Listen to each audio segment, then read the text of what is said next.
Hello. Welcome. I got a haircut. Triangle mode activated. Deet deet deet deet deet deet deet deet deet deet deet. So I did get it dyed. It's very coppery, which is kind of similar to my natural hair color. I was hoping it to be a little bit darker, a little bit ashier, but I haven't really had this color before. Some people may not notice any sort of difference. That's okay. But I like the cut. I wanted a triangle bob, so that's what I got.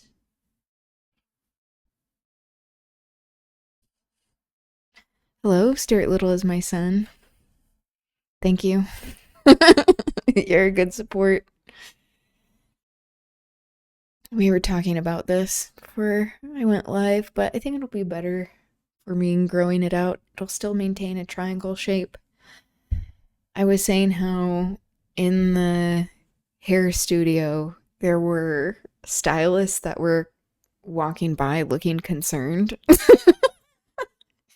because there are people who for the most part are like, we should avoid a triangle shape as much as possible with curly hair. This is the general rule, to like give hair more of a shape that doesn't just go like out and out and out. But I'm wanting to reclaim this and do it intentionally.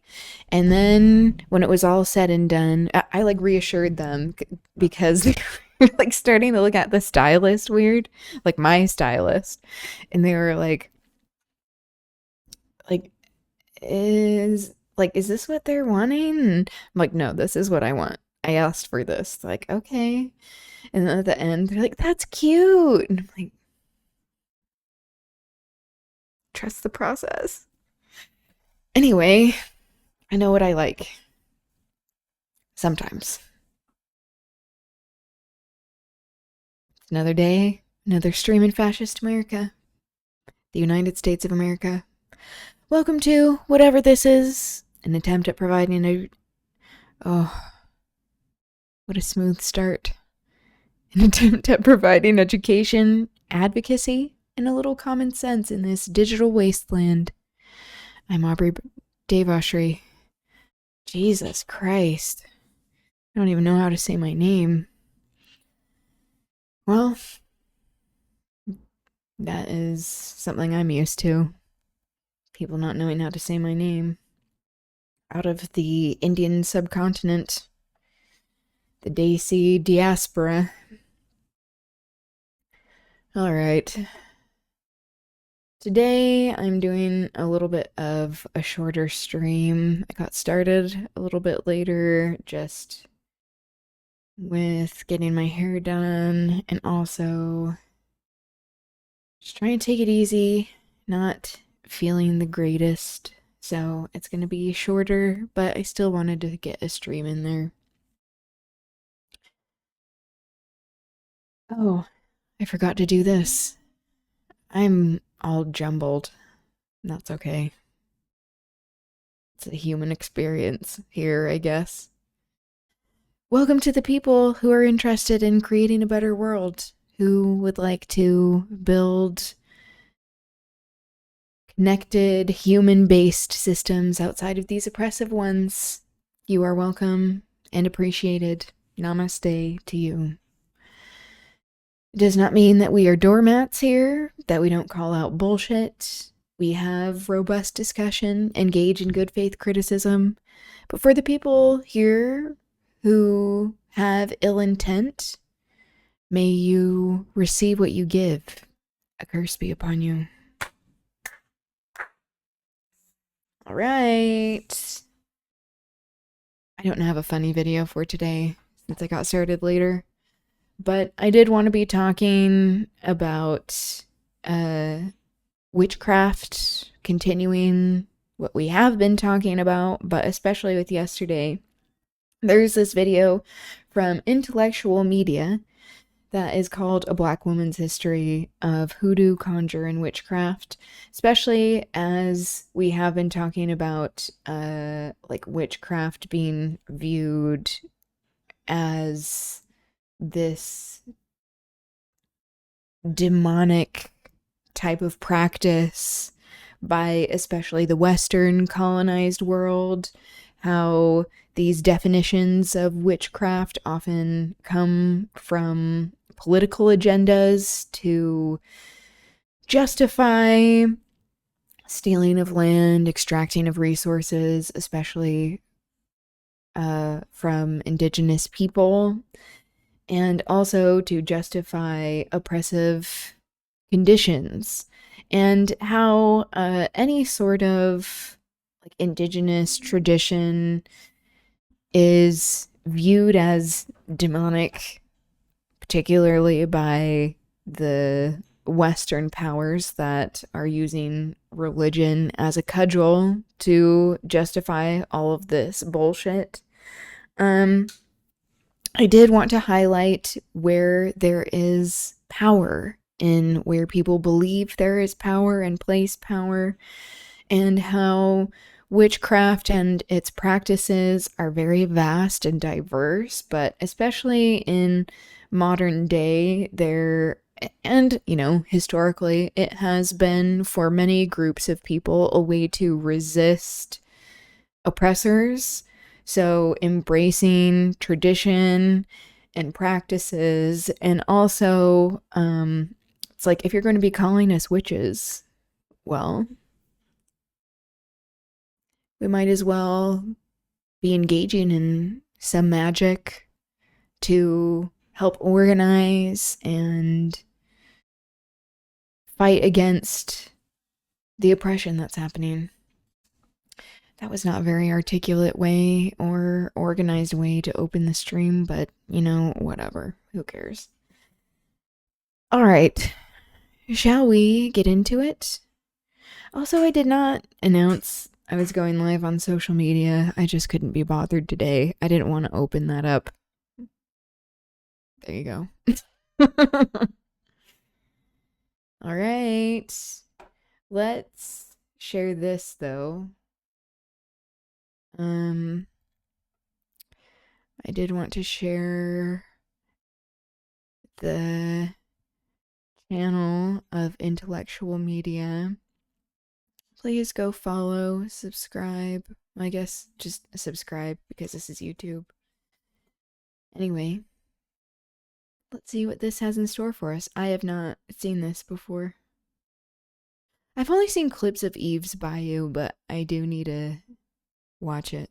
I hear it's a really excellent movie. You are a curse. The Black Widow. Next man who marries you is a dead man, like the others. Win witches! Exactly! I fucking loved Twitches. Still do.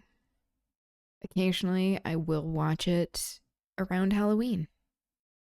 Or I think there are 2 movies. I think I've seen the first one the most. Have I even seen the second one? I don't know.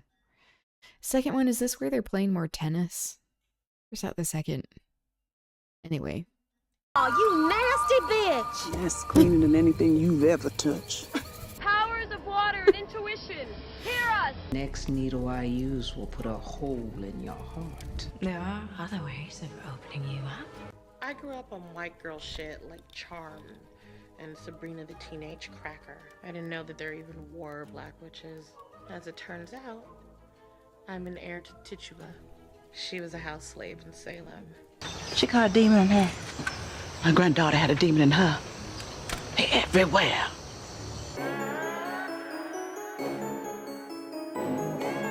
Magic is more wrapped up in politics and race than you may think. For most of human history, magic has been as real a belief system as religion, and in this video, I want to discuss that from a Black American perspective, while really zeroing in on Black women. From misconceptions about the Salem witch trials to plantation magic and Harlem's hustlers, this video is laced with folklore, drama, and ghost stories to not only complement a Black people's history of Halloween, but further contextualize Black life, religion, and politics. It's Hoodoo History Month, so let's celebrate. Grab a snack, but not candy corn, and enjoy a Black women's history of witchcraft, conjuring, and magic. For much of American history, the secrets of conjuring and magic were shrouded in secrecy. The practitioners and those seeking guidance cloaked in privacy. Secrecy and privacy, two things that are harder and harder to have in our modern digital society. As your data and browsing habits make your digital imprint more appealing to hackers and advertisers, have you ever considered the many magical uses of VPNs? Let me tell you about Surfshark. I was initially skeptical about VPNs until somebody broke it down for me. If you like going to public places to use Wi-Fi like I do all the time, Surfshark VPN encrypts your data on public networks, meaning you can get your work done and send sensitive stuff without getting your data stolen. But secrecy and security aren't the only benefits of Surfshark. If you travel often or live somewhere where certain sites are blocked, like you live in a red state that blocks pornography or wants to track if you're looking for reproductive care, Surfshark allows you to bypass all the BS and change your virtual location. Well, like magic. And if you're an online shopper, you can get the lowest prices, right? Because Surfshark won't let e-stores show you prices based on your location or device. If you're not satisfied, they even have a 30-day money-back guarantee. If you go to the link in my description box, you can try Surfshark for 86% off and even get 3 extra months free. Just use my code INTELLECTUAL. This magic VPN technology doesn't need to be a secret. Safeguard your digital. Can we take a moment to appreciate the wordplay of intellectual, like it's sexual, like combining these things? This is very sapiosexual, I have to say, the naming. Get access to blocked websites and get better online deals with Surfshark.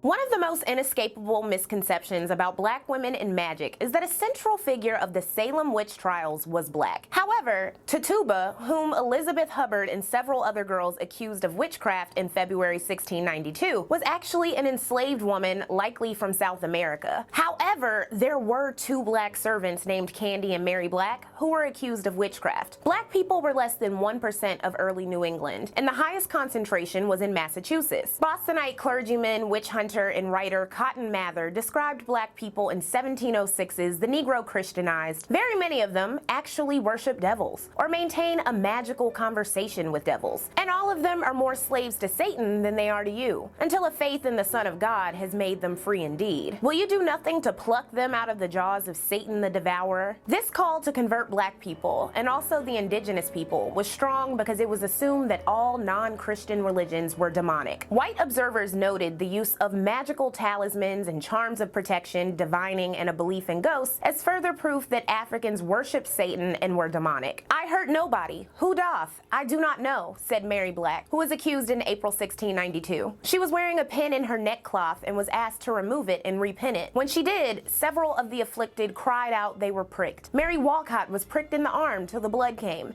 Abigail Williams was pricked in the stomach, and Mercy Lewis was pricked in the foot. Not much else is known about Mary except for that her enslaver Nathaniel Putnam got her off, and she was cleared by January 1693. Nate's nephew. Hello, Linton. Welcome. Are you back from your trip? How was it? How was Amsterdam? How are you? Also, just as a heads up, we are talking about the Salem witch trials in this video. Intellectual media is specifically, and it's like this date she mentions here is in 1693, started around the 1692 year. So this is almost a century. I mean, it's still in the 1600s, but almost a century after Macbeth was written. But also, we need to acknowledge the consistency and continuation of using the fear-mongering of witchcraft to justify colonization, justify these patriarchal systems, these hierarchies, so-called Western values of Christianity, to justify domination over people and the land. Yeah, back in the dreary old land of the UK. Oh. Were you able to have a good time? Did you get to visit the places you wanted to go? I know that one museum you said was closed, but if you have any fun pictures you want to share in the Discord, that's always welcome. Anecdotes. Be able to relax, have a good time. I mean, you can share what you feel comfortable with. No pressure if you would not like to. Thomas Putnam just so happened to be a prominent accuser during the witch trials. Candy was from Barbados, and under questioning on July 4th, she blamed her white enslaver Margaret for allegedly making her sign her name in the devil's book. She said, "Candy no witch in her country, Candy's mother no witch, Candy no witch Barbados. This country, mistress give Candy, witch." In her possessions was a handkerchief wherein several knots were tied, rags of cloth, a piece of cheese, and a piece of grass. When the knotted rag, likely a doll or poppet, was burned, it got weird. According to John Hale in 1702, I was credibly informed some compelled Candy to swallow the grass, and that night was burnt in her flesh. And one I'm glad you had a good time. You managed to get a lot of stuff. We'll probably hit the rest next time. Nice. I love that you already have plans to go back. Yeah, you're going to get some books. You're going to get some Gramsci. Is that how you say his name? I haven't known, but I should look this up. Getting some theory. Books on theory. a piece of her rag and burnt it in the fire, and one of the afflicted that had complained of her was presently burned on the hand. Another piece of her rags was put under water, and then other complainants were choked and strive for breath as if underwater, and another ran to the river as if she would drown herself. What's interesting is that even with this confession and alleged magic, Candy was also jailed and then acquitted and released, while 25 white people ended up dying or being executed. Perhaps Arthur Miller sought to amalgamate the three women into one character in his 1953 play, The Crucible. Or more likely, he leaned into stereotypes about voodoo, giving Tituba a live frog, a kettle, and chicken blood, and years of actual black witchcraft beliefs and magic tales passed down in the roughly 250 years following the trials of Tituba, Candy, and Mary Black. Throughout in a very organic way, The Crucible and talking about witch trials came up with my stylist today. So we are on the same wavelength. I love when that happens. I was like, oh yeah, we're I stream and we're reading Macbeth on the stream. We've been talking about this. And he was like, what? So anyway, love that. But it's not an accident as well that Arthur Miller was talking about people who are targeted politically in terms of witch hunts. So this is happening all over again. Modern McCarthyism. My suitcase broke, so we didn't have room to buy anything. Oh, sad. I'm sorry that happened. But the bookstore was cool. I'm glad you got to go to the bookstore at least. Look around, browse. I do have my tattoo ideas locked and loaded. Ooh, I love that. What are some of the ideas?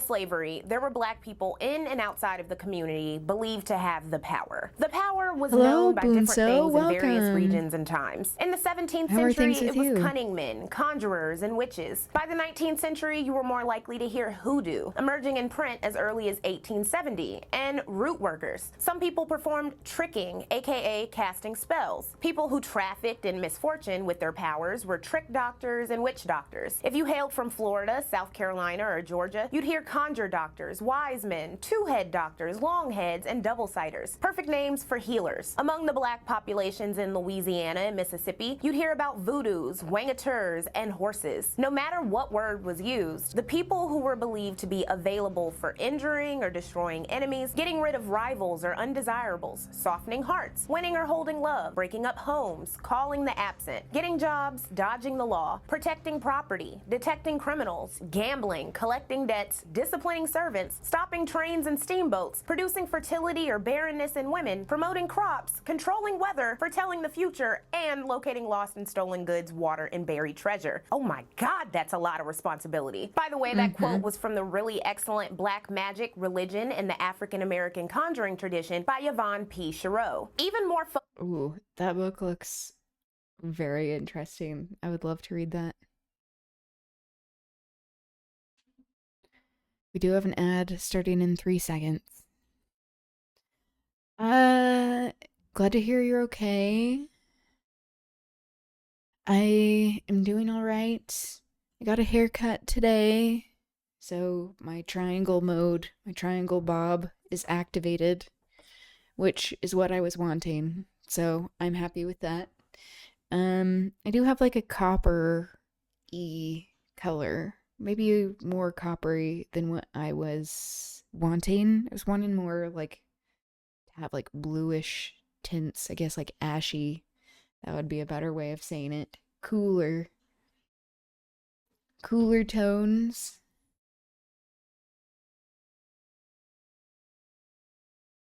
Nice. Some cool updates.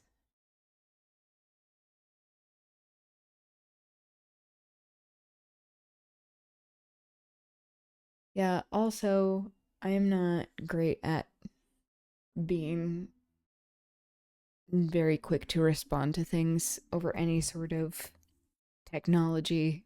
This goes for texts even. And I know this is annoying for many, but like the easiest way to get a hold of me in life is to call me on the phone. And I know that can be frustrating to some people, but also my brain was not built for this kind of immediate sort of communication.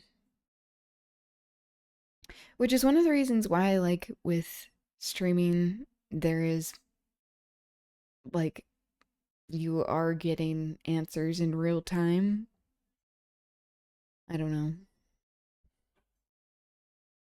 Or told of witches who could fly, shapeshift, or become invisible. There were stories about boo hags or skinless shapeshifting witches that slipped through keyholes in windows. Unlike European witch lore, these witches didn't fly on broomsticks. They rode human beings like horses, draining their energy and sucking on their breath, but ultimately keeping them alive. That makes you a witch. Struggled. If you struggled, your skin might get stolen. Some folklore says the boo hags were the ghosts of conjurers. People were advised to keep Bibles around and sprinkle salt and pepper into corners of the room or on the skin of the hag, so that when it came to wear it, it'd be too uncomfortable to wear. I can't help but to mention that boo hags sound like a cool way to explain sleep paralysis before people understood what it was, and that various cultures have their version of sleep demons. Also, stories about shape-shifting witches and other creatures were excellent tales to tell small children, white or black, in black women's care to get them to behave. Like most folklore and beliefs, the ones of the enslaved served a purpose. Stories of root and conjure workers getting even with enslavers or exacting revenge were crucial parts of Black American folklore and resistance. The ultimate power of those who dabbled in conjure, magic, and voodoo was the sense of control they had during a time when Black people were stripped of personhood and autonomy. Stories about strong practitioners could serve as pride and inspiration for dehumanized people. Magic and superstition are often utilized as a belief system to rationalize misfortune, similar to religion, and it's no wonder that all three concepts would flourish during the 400 years of chattel slavery, and even blend together and mingle with European beliefs about witchcraft. But whereas in the European tradition, witches were mostly associated with the devil and heresy, Black people saw magic more ambiguously. Argued Yvonne P. Chirot, witches were often presented as being inherently harmful and wicked, where conjurers were more likely to have chosen revenge or to harm, with the capacity for good. Another one of her central points is that Black people practice conjure often along with Christianity, when one one failed to meet needs that the other couldn't supply. Black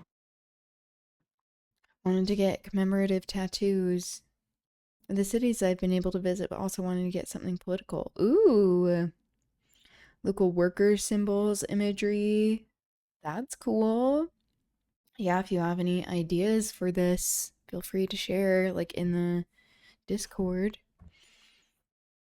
Hello, Duncan Rossbury. Duncan Crossbury. Whoops. Duncan, hello. First time chatter. Glad to have you. How are you doing this day? Evening, wherever you're located. We are currently watching a video called A Black Woman's History on Hoodoo, Conjure, and Witchcraft. We've been talking about witchcraft, also the history of witch trials as well, and it's by Intellectual Media, because we are, I'm not subscribed, reading Macbeth for literature story time that we do at the end of every stream.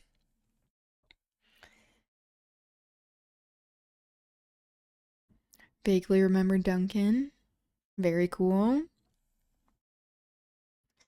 You know what you're getting for Amsterdam? Die Dokwerker. Dokwerker? I don't know if I'm pronouncing that correctly. That's cool. Let's pull up a picture of this.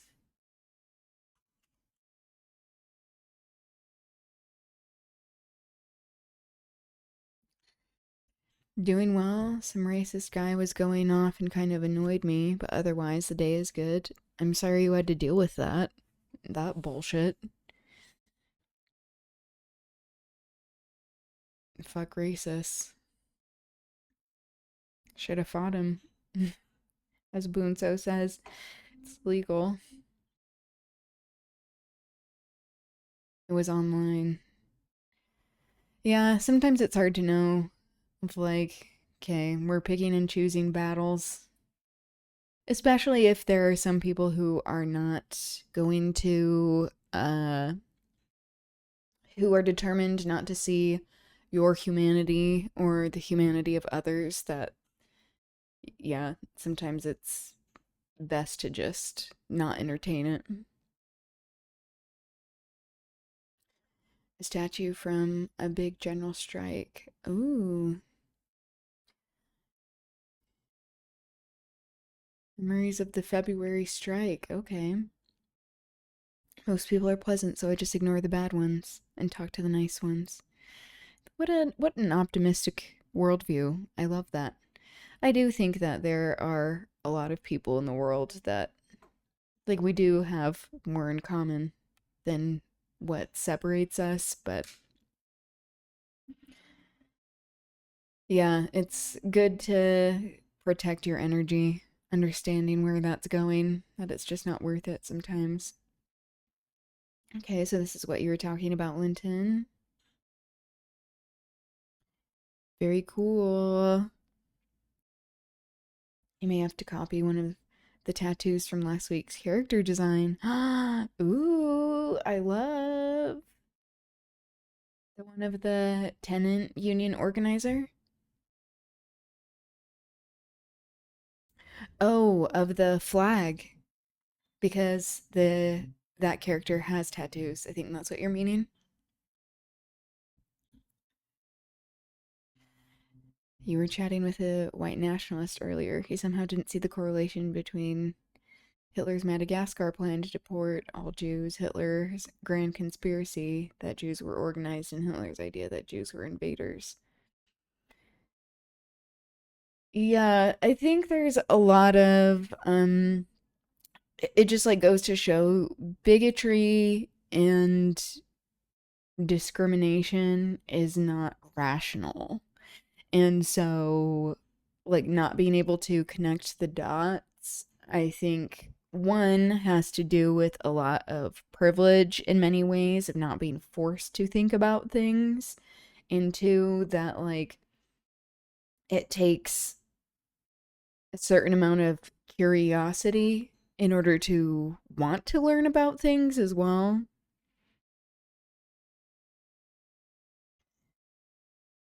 Merthyr Rising tattoo. Yes. That's what I was thinking. Very cool. Yeah, it's not rational. Yeah. How difficult is it for some people to understand that all people are the same? I know. Exactly.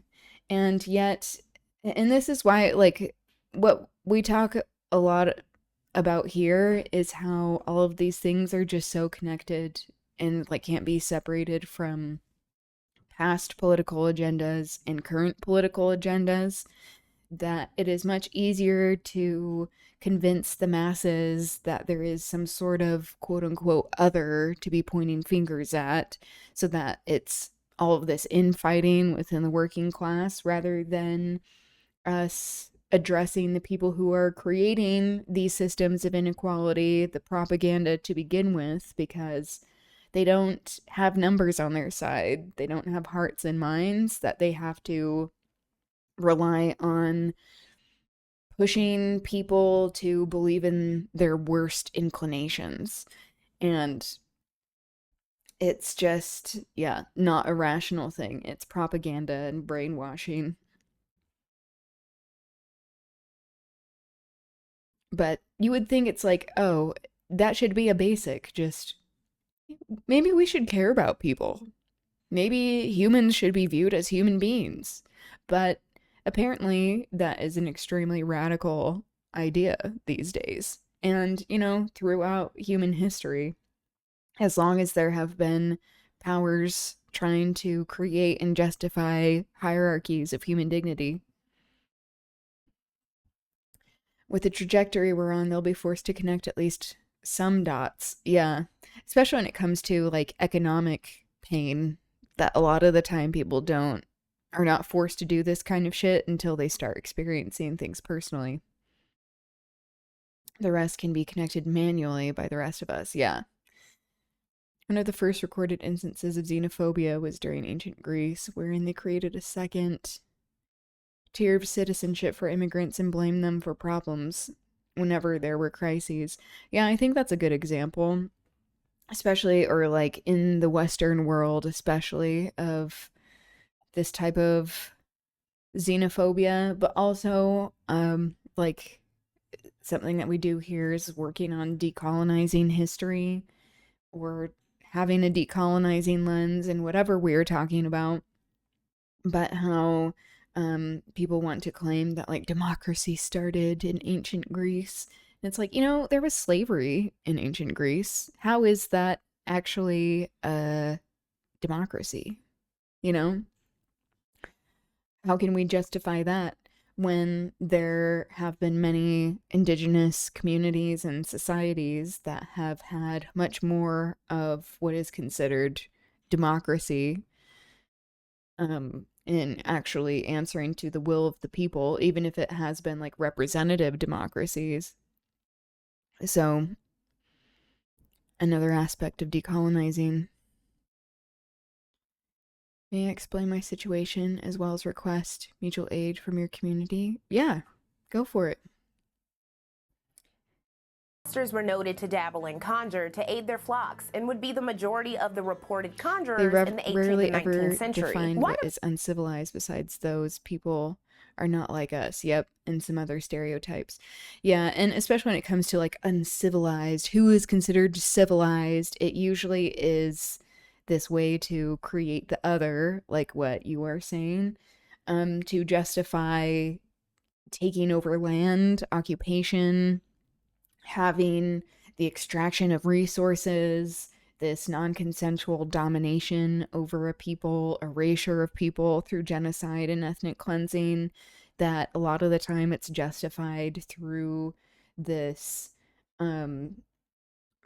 merging of politics and religion, especially, so that people are quite literally demonized in order to justify all of these violent actions, to say like, see, look, they're immoral, they're evil, and we are moral, which goes back to like what we are talking about today and what we talk about a lot, but how witches throughout history have usually been used as a way to justify the ethnic cleansing and genocide, erasure of culture of indigenous people by colonial forces.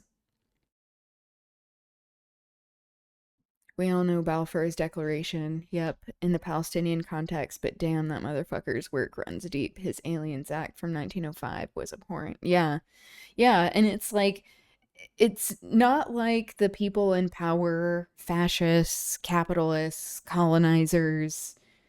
It's all the same thing. It just has a different name and a different branding with it because it is essentially people trying to exacerbate these hierarchies of human dignity within the societies that exist and use it to justify their own power. Civilizing mission of colonialism resulted in the detriment of those they were claiming to liberate. Yep. And how that like can't be separated from like imperialism and the claims of like modern day in the US of saying like, oh, we're bringing democracy to people, or like, oh, in the past we're saving people by sending in missionaries first to places before there is military intervention. Millions dead for nothing more than exploitation. Yep. Don't want to guess. Are you a decolonial Marxist? Yeah, I think I resonate with a lot of Marxist thought. I definitely am for decolonization.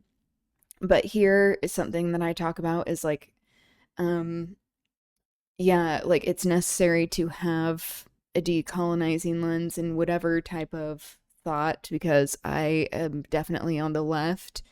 Um, but that no movement, no political ideology is immune to bad actors, people engaging in bad faith, or being co opted or infiltrated by these oppressive forces.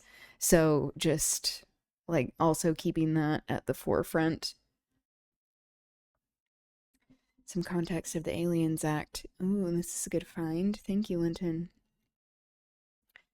What makes a good migrant? The division of migrants into those who are of benefit to British society and those who are not has a long history. Yup.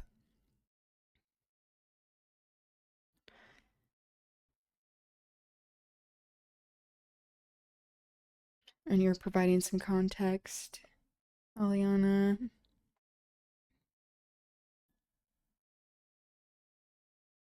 Migration is central to the conversation about Britain's relationship with the European Union post-Brexit. The heated nature of this debate became apparent in September 2017 when government policy documents were leaked. They suggested that restrictions might be put in place in order to deter unskilled, quote-unquote, EU citizens from working in the UK following Brexit. Such a policy takes its place within a long-standing narrative which contrasts good, useful, and bad, harmful forms of migration, which also cannot be separated from race and colonial extraction. The Australian point system, sometimes mooted for Britain, may be the best known example. The division of migrants into positive and negative categories was evident in reactions to Irish migration to Britain from the 1840s onwards. By the last decade of the 19th century, it was focused on one migrant group in particular, Jewish refugees from Eastern Europe. The Aliens Act of 1905, the first peacetime legislation to restrict entry into Britain, was implicitly targeted at Jewish migration into the country. So also, as we have been talking about, of like these moving goalposts of who is in the in crowd and who is not, who is viewed as white, who is not, that this is deeply political and is constantly, we must constantly be viewing it as a social construct that is created by these political forces to justify their agendas. In its literature, the conservative government headed by Arthur Balfour and anti-migrant campaign groups made frequent distinctions between good and bad Jewish migrants. The Aliens Act reflected this. One pamphlet published immediately before the legislation was passed wrote of excluding and this is an excerpt. All foreigners who are criminals, who suffer from loathsome diseases, so also very classist in nature, who are turned out in disgrace by their fellow countrymen, who are paupers, who fill our streets with profligacy and disorder. It concluded, the aliens comprise, again, the dehumanizing language. I mean, all of this is dehumanizing language, but like saying an alien rather than a human. Comprise all classes, honest men anxious to work, these are welcome. Criminals driven from their own country, decrepit and diseased men, yeah, also very ableist, and women got rid of by their relatives, women, so people who would most likely be viewed as witches throughout history, especially single women, divorced women, women who leave their husbands, who are rejecting patriarchy, immoral persons, thieves, and indeed the refuse and scum of every city in Europe. Ew. Such disturbing and disgusting language. The distinction between good and bad minorities was apparent in the polemicist and anti-migrant campaigner Arnold White's 1899 book, The Modern Jew. White described the existing Anglo-Jewish community as being as proud of the traditions of Trafalgar or the sovereignty of Shakespeare, as we were talking about Shakespeare, as any of the legitimate descendants of the people whose names are written in the Domesday Book. The whole of the class of which I am speaking are notoriously better citizens than the average Englishman. Also, like, saying, like, oh, this is, like, actually, these kinds of people are better. Trying to have this lip service while not actually offering humanity still, even when they are viewed as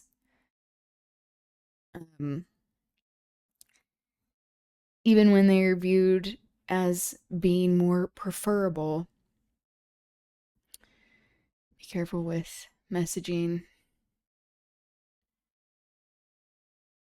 Yeah, and part of it's like why I think talking about this modern day McCarthyism, like what you're describing, Linton, is because of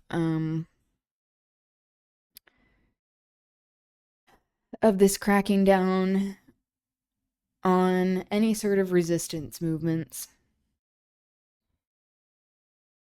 As we've seen in the UK with Palestine Action and what is happening in Iran, but also just any form of talking about distributing wealth, being against capitalism, being against AI and data centers, that is something that is being targeted by people in the US.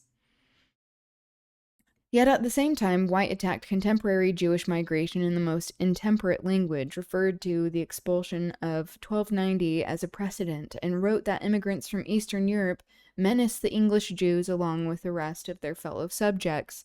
At the heart of the Aliens Act was a distinction between migrants who could pay their way and those who would be dependent upon the state. In fact, as evidenced by statistics on pauperism, Jewish migrant communities were less likely to fall back upon the provision of the state than their neighbors, being largely provided for by local Anglo-Jewish charities. But the perception, community organizing, but the perception of the parasitical alien was a strong one. The act and its provisions were explicitly targeted against steerage class passengers, the poorest migrants. So clearly talking about class. Here it's talking about like in a ship, but that cannot be separated.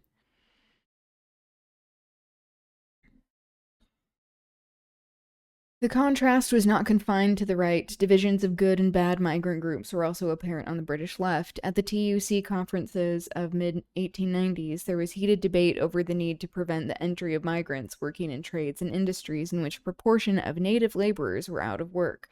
Yeah, quote-unquote, native.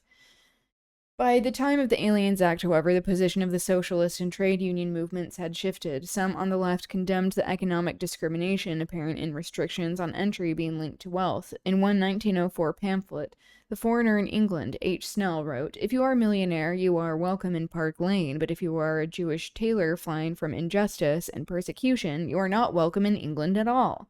It was also apparent that the restrictions of the act would be used against political refugees fleeing autocratic regimes. The left remained wary of migrant workers lowering wages and undoing the trade union gains of the last decade, but there was some sympathy for the poorest migrants targeted by the act. These men and women were, after all, potential comrades in the class struggle. Other migrant groups in the Edwardian period were characterized as good or bad en masse. Italian migrants were seen as violent and politically suspect.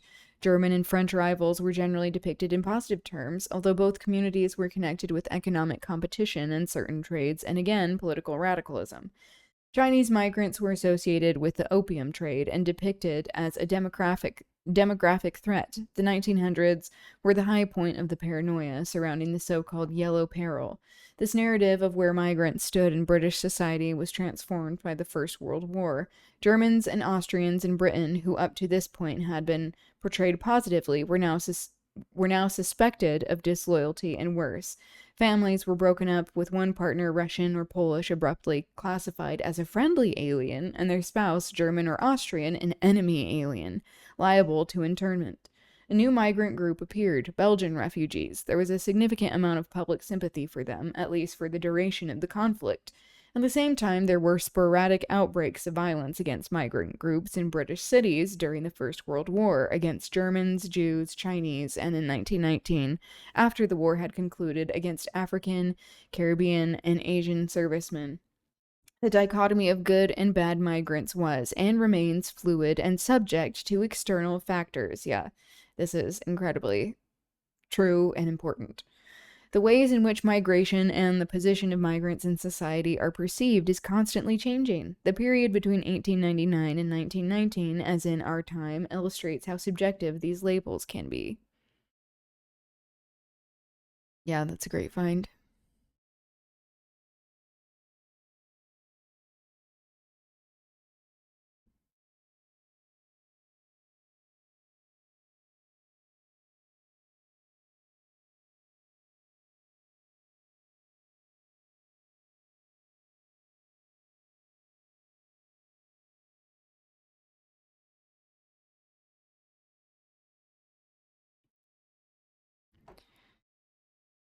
All right, we'll continue with the video.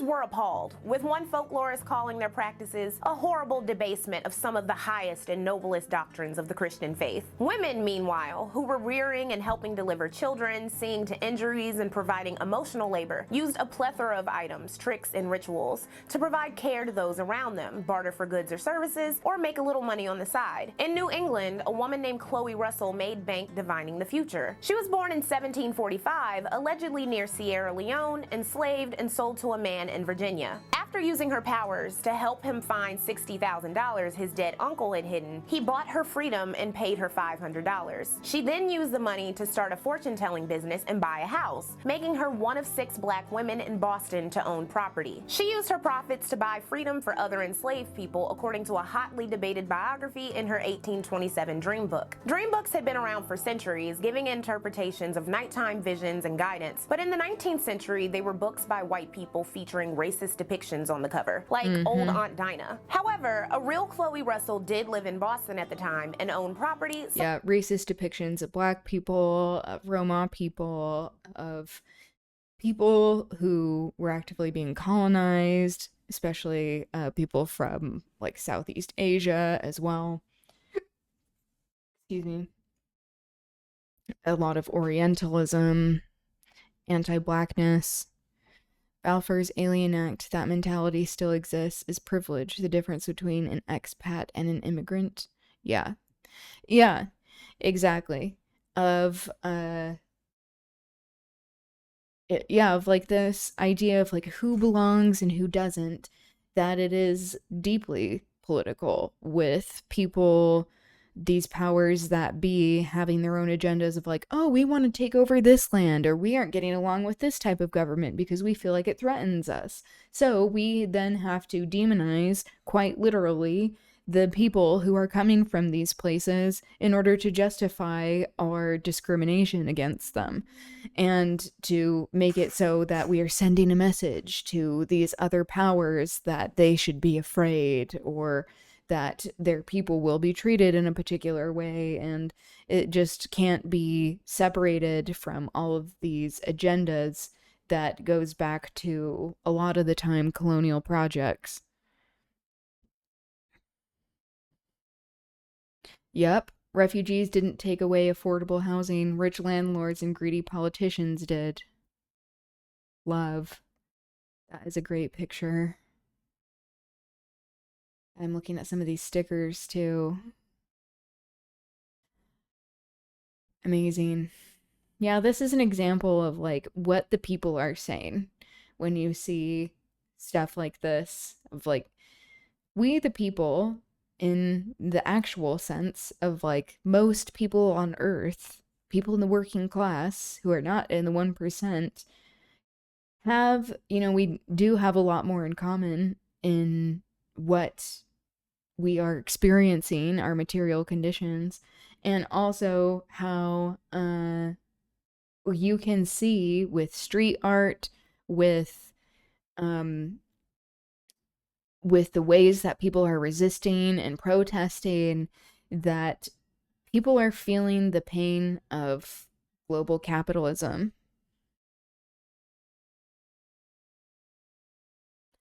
Very cool. Anti-fascistisch. Love.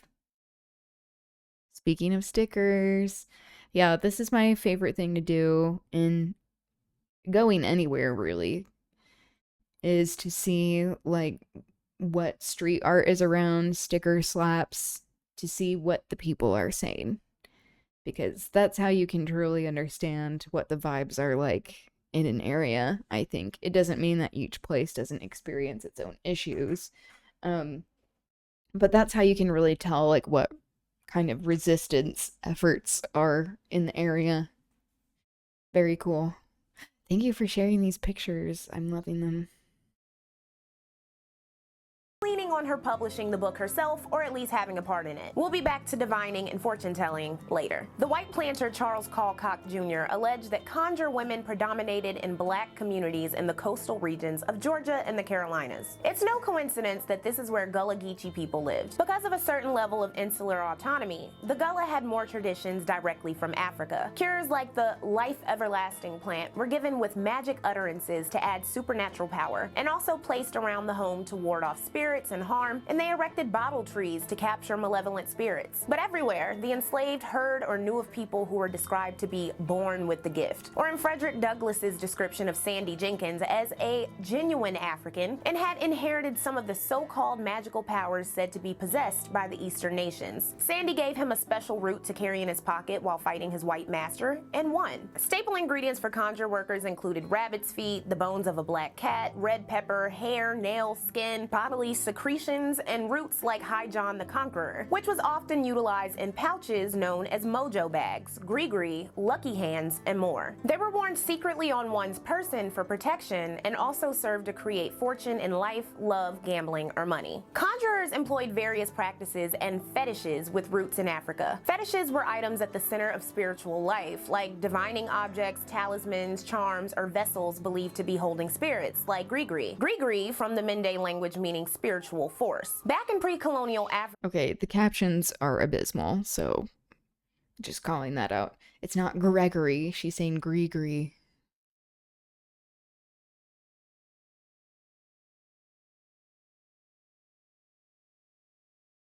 Yes. I don't know if this isn't loading all the way, but seeing all of the flags.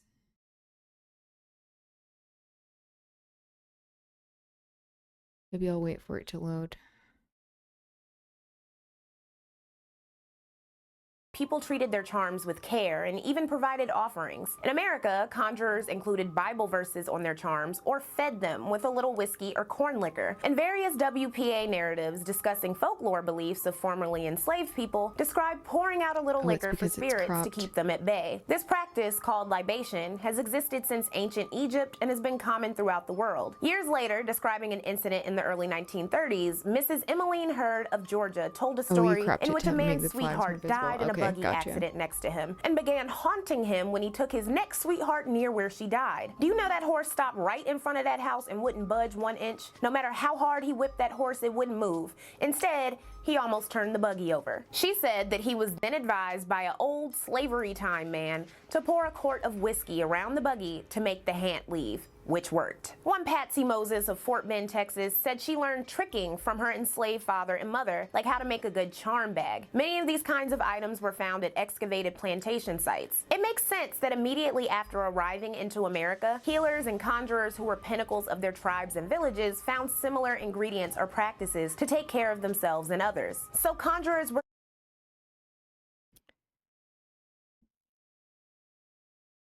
People made sure there was some Palestinian representation, even if the city didn't bother. Okay, got you. Oh yeah, I'm zooming in. Amazing. Yeah, so even in like a place like Amsterdam, where it's like having one of the largest like pride celebrations and such, where, you know, there's this liberalism that exists that isn't for the liberation of all, which is what pride should and actually is about. Do you have a reading or resource list by any chance? I'm trying to learn more about decolonial perspectives and would be very interested if you do have either one, or even just any general resources. Ooh, yeah, I can pull up some. That's amazing. I thank you for the request in the first place. Yeah, and if you all have any to share too. life coaches, and even could serve as an enforcer. Those with the power of divining were called on to find thieves or a betrayer in the community for justice or retribution, which meant certain people were gifted with power over the reputations of others. You mentioned and this is where it decolonizing gets sticky. People often methodologies sought healing book. from conjure doctors because they believed that someone hating had put the roots on them. Roots made for good excuses, especially when an enslaved person had a pleasant view of their white enslaver. This is despite the poor conditions of slavery that bred a higher infant mortality rate, malnutrition, high blood pressure, unsafe conditions, overwork, and everything in between. Sickness and injury became so intertwined with alleged roots and negative energy that a former enslaved man and pastor, Irving E. Lowry, remarked that the slaves very often connected sickness and death with voodooism or conjuration. Early 20th century white supremacist and historian Murda Lockett Avery wrote, "Negroes are not necessarily loyal as a race. They fear each other, dread covert acts of vengeance, and being conjured." Does this sound familiar? Just a little bit? While enslaved narratives offer conflicting views about we see how she is describing here the consistent just regurgitation of the same message over and over again, but to justify the oppression of people, particularly people of color, Black people, Indigenous people. of conjuring. Conjuring beliefs were more common than not, and paranoia abounded. Lots of WPA narratives feature people saying someone jealous or angry about their success caused them to become sick or fall on hard times, which is frighteningly similar to modern statements about having haters plotting on your downfall. During and after enslavement, Black people's inadequate health care, infant mortality, loss of employment or housing, and other systemic issues were blamed on conjure or roots, rather than white supremacy and the extremely unforgivable sin of not providing reparations. One woman was accused of fixing her neighbor and was said to have been envious of another woman who had provided nice clothes and dancing lessons for her child, highlighting classism and inadequate resources. Another woman believed she had been conjured because her straight hair was desired by most females, highlighting featureism and internalized misogyny. The power that conjurers wielded, both perceived and via influence, was also dangerous to white enslavers. Conjurers played key roles in multiple enslaved rebellions, from the revolution in Haiti to Peter the Doctor of the 1712 New York City enslaved rebellion, who rubbed magic powder on rebels. As much of their food and drink were This is a nice book. Yeah, I think we may need permission to see the message history. Oh, interesting. I can't see any messages in your Discord, just able to post there. Oh, interesting. Okay, I need to figure that out. The winding tale of the Discord continues.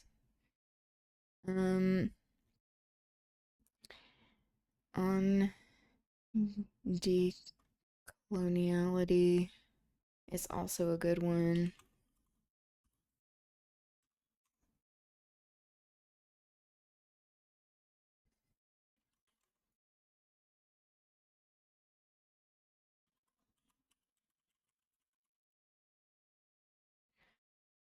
From what do I understand, this one is on the impact of colonialism on the individual. Yeah, so to be honest, I haven't read The Wretched of the Earth all the way through. I've read excerpts of it, which I am wanting to read the entire thing. But yeah, of talking about these systems that exist and how they impact the individual specifically. It also has this like psychological reading on it, on like the psychology of the individual.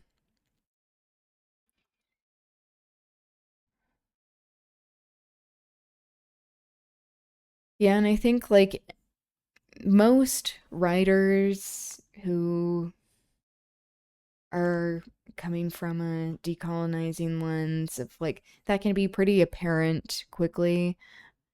Oh, I should maybe wait because we do have an ad break right now.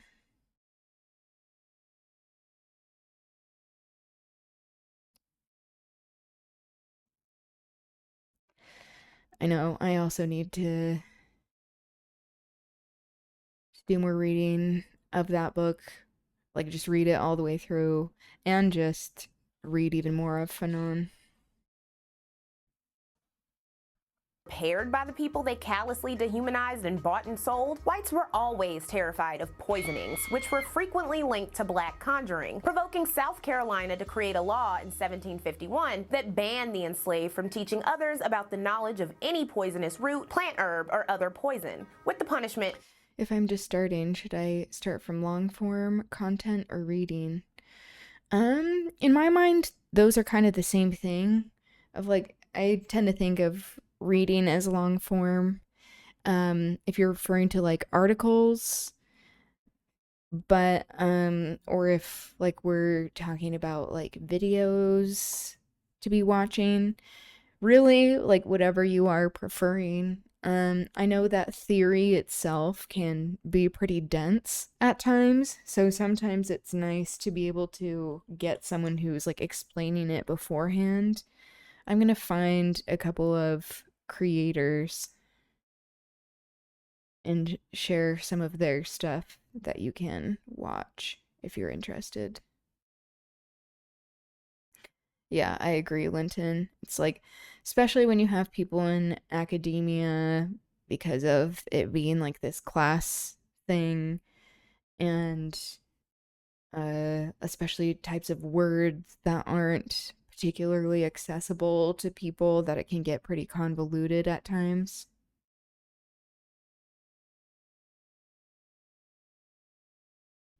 And relating decolonization to what intellectual media is talking about right now, of like white people constantly being worried about being poisoned by black people who are enslaved specifically, like cannot be separated from this white guilt, and also this system of oppression that is even making it so people feel guilty to begin with, so that they're like, oh, I want people to be cooking for me and for them to be living in conditions that are dehumanizing, where they're not treated as people, but also I'm going to be worried about it. So like wanting to be the oppressor, but then it instilling this fear of retaliation, that this is a consistent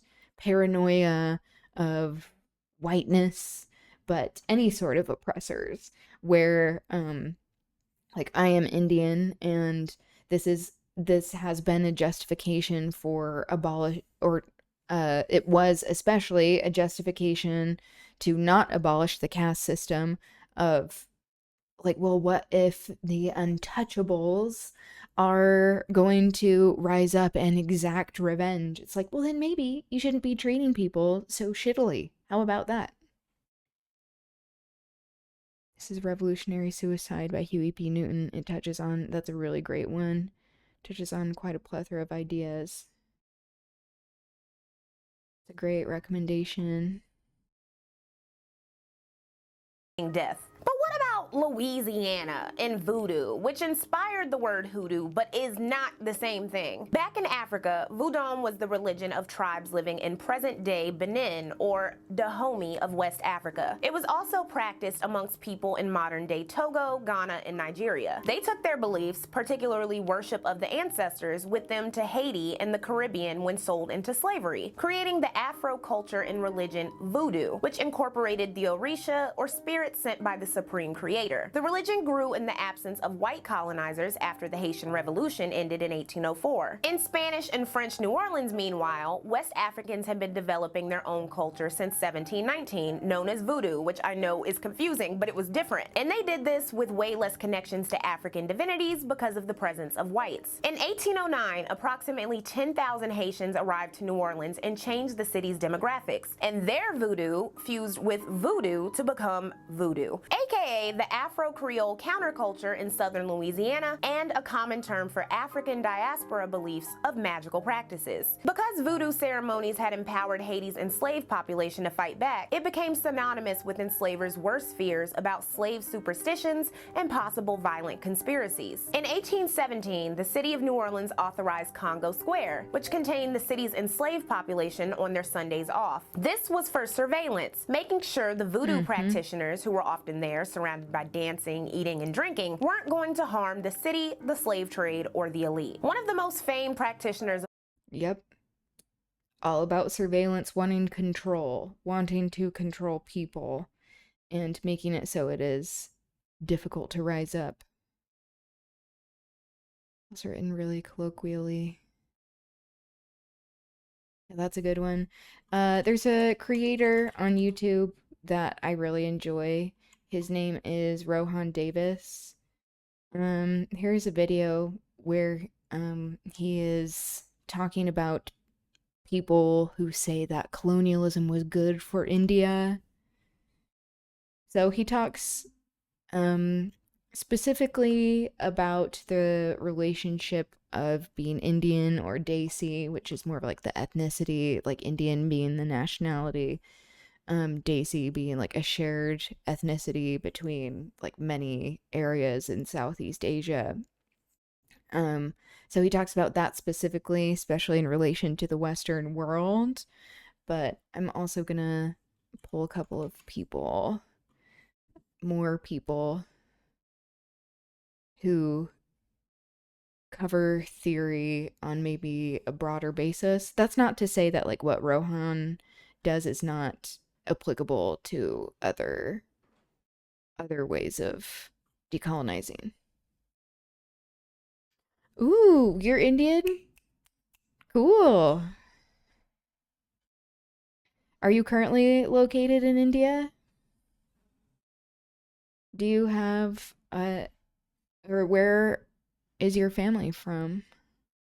Okay, cool. And then where are you located? If you're interested in sharing, not like you have to.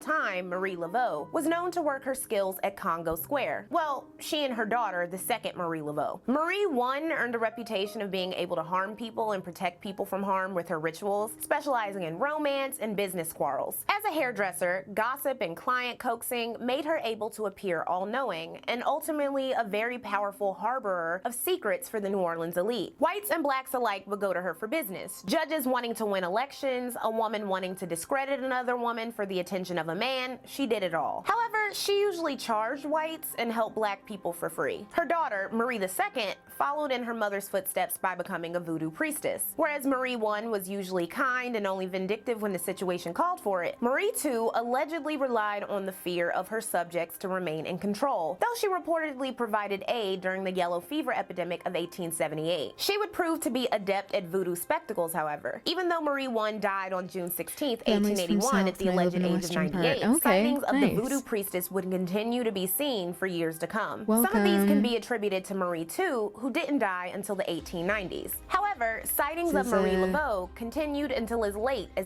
this is a hub for Daisies wanting to decolonize. I mean, really anyone, but we do get quite a few people here who are Daisy, which is fun to unite. If someone in my family is over 90 now who got arrested by the British once. No way.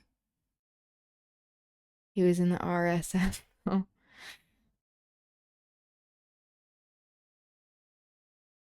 Bought a badass new grinder. Amazing. I love that. I mean, not completely off topic. Decolonizing, what it even means to be having enjoyment using certain herbs.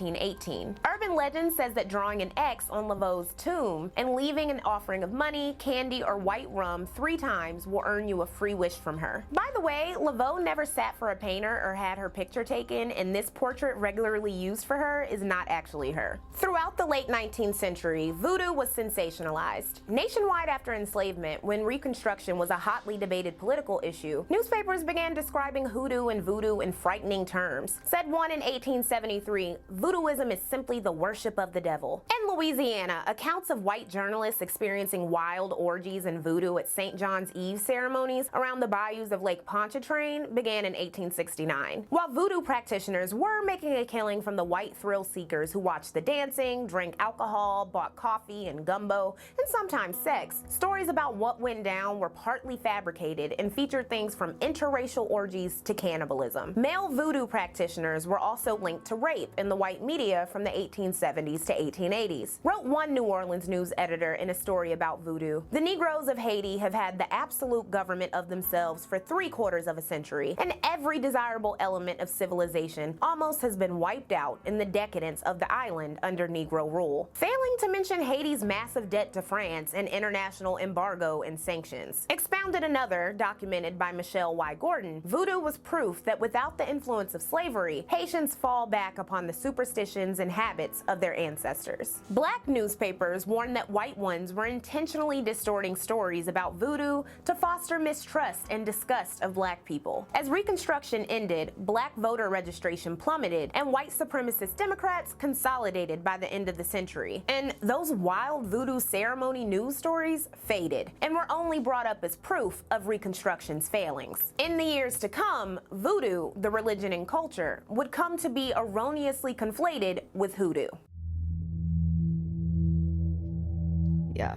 When Northerners came down to the South between 1861 and 1875, teachers, Racists have such a creative imagination. Yep, when they conjure up stories. Exactly. Exactly, where it's like, oh, we're going to take these things from culture, supposedly, not have it be told by someone who is from this culture. This is all intentional in order to do myth making and have it, once again, justify these political agendas. If only they put it into something more creative. I know, except that, like, the concept of racism to begin with, of race being a social construct, of it meant to justify the commodifying of human beings, of justifying the slave trade, of justifying occupation of land, stealing of resources, extracting of resources, dehumanizing people, that it's like, it's all part of the larger agenda. It just really is like, it just goes to show how it's not even a sustainable practice, because we see that, like, as enemies, so-called enemies, are being targeted, that, like, this in-group gets smaller and smaller, especially within colonialism and late-stage capitalism, fascism that we find ourselves in the US, largely in the globe, of running out of enemies, of like, oh, once we have been oppressing certain kinds of people for so long,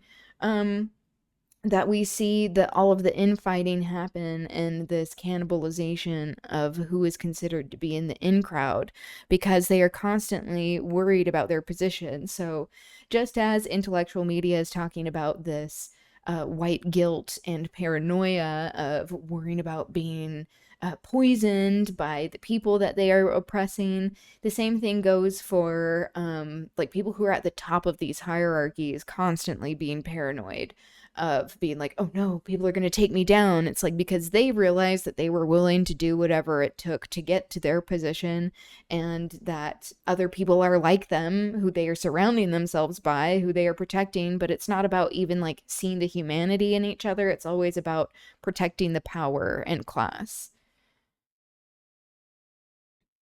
These new racists are just running remixes.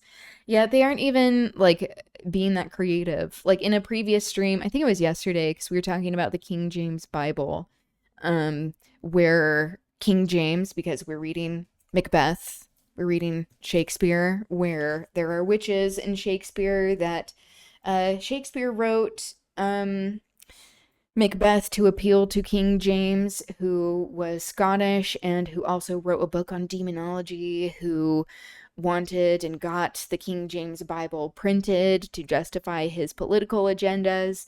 So it's like religion and like wanting to have imperialism unite, so-called uniting of Scotland and Ireland was incredibly colonial, imperial, and violent. And so he used all of these things to create this other, which is really just anybody who is practicing their own culture outside of the imposed culture of what it meant to be English, so that there was not sovereignty of people. And so we get quite literally a demonizing of people when they are practicing their religions, and it's not exclusive to the people of Scotland and Ireland. We see that tactic being used time and time again. But he even like took the time to like write a book. I mean, how much of it did he actually write? That's yet to be determined. He probably like had some people write it for him, but even got this like new Bible done. But like, can that really be separated from like Trump Bibles, wanting to sell a Bible with his name on it in order to be like, look, I'm righteous. That's like, okay. It just is the same thing over and over again. Had some Irish guy trying to tell me that Indians are uncivilized, and oh god. And I was just trying to tell him that this is exactly what the British used as a justification to invade and occupy Ireland. Good for you. Good for you. But like what you were saying, the sad thing is racism is not logical. So even making that comparison may not have gotten through to him, unfortunately, because people are, especially when people have internalized these systems of oppression, of being colonized, feeling like that then gives people carte blanche to be racist and be like, well, I've experienced this and I've suffered, my people have suffered. It's like, yeah, and guess what? That should make you have more common feeling towards people who have suffered even more because of the marginalization and violence that has happened to them systemically. The descendants of the Scots who moved to Ireland now just so happen to be the racist unionist scum. Yep, exactly. Or like, this is not, of course, like everyone in Australia, but like where you can have like a lot of racism in Australia, where there are people who are like, well, we were shipped here by the British government of saying that we are criminals and that like we don't want to be here. A lot of the time it's people of Irish and Scottish descent that can't be separated from their own indigenous identity to the land, but and then being shipped to another place where there can be incredible racism against Aboriginal people, indigenous people to Australia. So like that, just because you have experienced colonization, it doesn't justify you wanting to colonize. It doesn't justify wanting to oppress other people because you have experienced oppression. Oh, you also asked earlier, Duncan, about anarchism. I definitely have some anarchist leanings. My political viewpoints have had a very large range over time because I grew up Mormon. So, like, even though I am Indian, or like my grandpa is from India, He came to Utah, to BYU, a Mormon college, where he then had a deeply colonized mind and converted to Mormonism. I'm an anarchity for sure. I mean, same. Anarchists into pet play. That's that's common over here.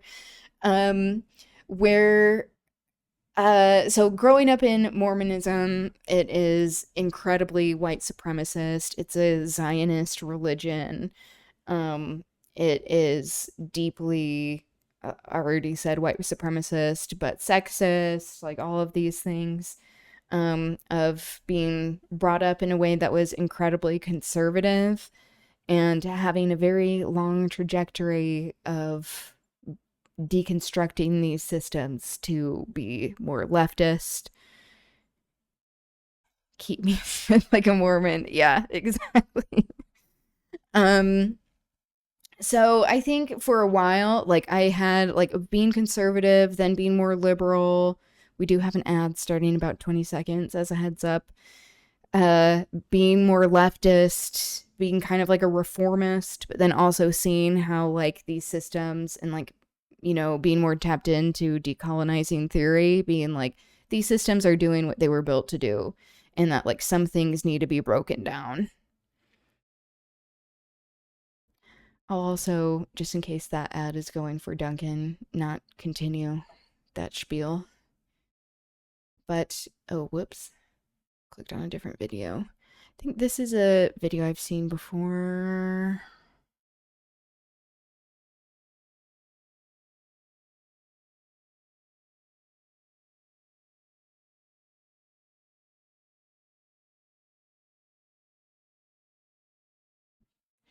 I agree with anarchists 99% of the time, just not entirely sold on the things I've read about how we protect our systems post-revolution.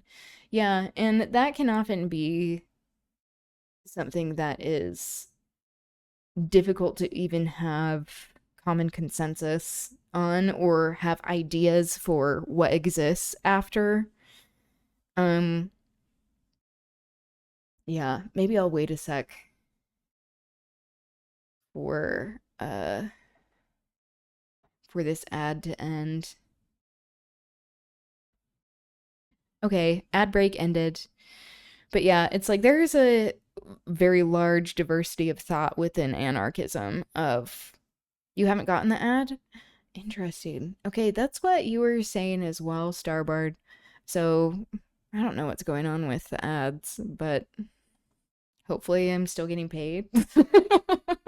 Otherwise, I'm like, what is this all for? We all make compromises in capitalism. But anyway,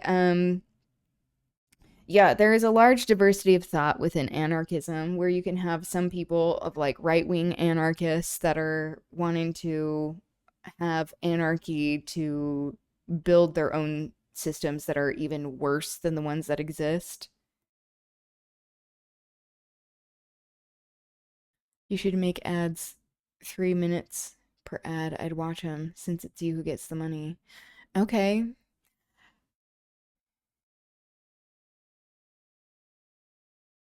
ANCAPs are just basically libertarian, yeah, anarchists who are conservative. Yeah, and there are many issues with that.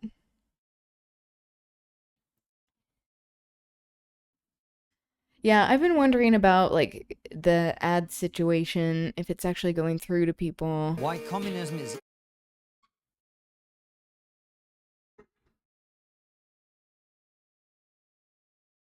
And what would work best for people.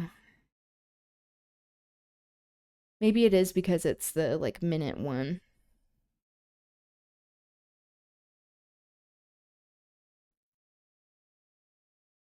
I'd like to know that these fascists who LARP as anarchists who want world without law to form an ethno-state, yep, where ANCAPs who want the natural hierarchy of companies to still exist aren't real anarchists. Yeah, I think that's also a good take too. why communism is even worse than fascism. Like, that's not good. A specter is haunting Europe. The specter of communism.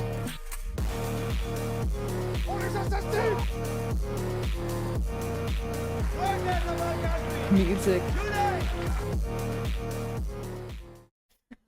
Why it's worse than fascism, as like there are like camps existing in the US.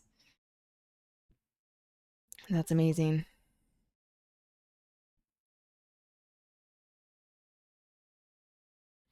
Yeah, if you have any politics tag, they tend not to give you ads. That's why VTubers use the politics tag. Oh, interesting.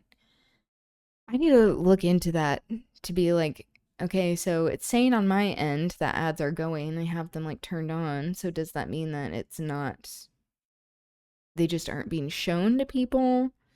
Because please, I need the money. That would be nice. Um, I can do some SEO for you. Yeah, that would be great. Thank you. Or even if you have like other information on like the workarounds of like if or if that is the case, like if it still is paying me. Otherwise, then I'm like, I'm just gonna turn these fuckers off. It'll take time. Yeah, no worries. I mean, thank you for doing that. Yeah, when I'm in mod mode, I see the countdowns.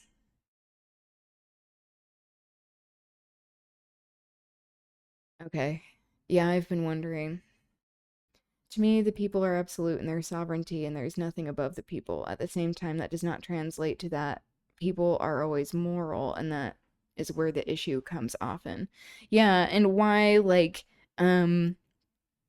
decolonization is so imperative because it just has exacerbated all of these systems with hierarchies of human dignity, but that like it's not something that we should be stopping at as well, of like us being Indian, acknowledging that colonization made things much worse in Indian society, that it just reinforced a lot of these hierarchies, especially when it comes to valuing whiteness. Um, but that doesn't mean that the caste system didn't exist before colonization, and that like issues that the caste system perpetuated, and that people were experiencing oppression in that, made it so that it was easier for colonizers to come in. Or like how we've talked about before, or like with currently as we're reading Macbeth, of like infighting of like the Scottish Highlander clans, that made it much easier for the English to come in and be like, oh, we're gonna help fight these people for you. Or like how they use the same tactics with native tribes in the US to be like, oh, I'm gonna use this as a foothold to betray everyone involved while pretending to be on the side of these different tribes, to make it so that they can establish dominance over people by engaging in bad faith. So, like, decolonization is necessary. We need to be doing this, but also we have to decolonize before we can even address some of these other issues. But, you know, like, it's all related in talking about how, like, we shouldn't have any of these hierarchies, and why, like, in a lot of anarchist thought, especially anarchist communist thought, which is to have more hyper localized communities that have more sovereignty, where you actually have a sense of democracy that has more weight, where each person genuinely has equal say in what is going on, and that when we have representative democracies, that dilutes our voice, that dilutes our consent to what is going on, which is where, like in the US, where there is this illusion of when we vote people in that they will do our bidding, and that just is not the case, especially when we talk about class and how people who are even able to run for office to begin with have to come from a certain class most of the time, have money and free time to do so, unless they are deeply involved in organizing and can crowdsource things. But yeah, it just is an illusion to make us believe that we have more of a choice than what we actually do, because a lot of the time these people get into the halls of power and then just choose to enrich themselves anyway, and they have so much power that it is extremely hard to hold them accountable. To me, representative democracy is a system deliberately set up to create a buffer between the people and political power. Yeah, I think that's what a lot of anarchists believe too, in that it's not about like reforming the system. It's like if we're constantly reliant on these representatives to reform, but they are the ones who are primarily benefiting from the system, why would they want to reform it to begin with? It is not even an evaluative view. It is the point of the structure. Yep, that's how the structure is built. Exactly. One thing that's a double-edged sword is how much infighting fascists in the modern day have. There will be no national or international front of unified fascists because they squabble and beef like anarchists do. Yeah, that is true.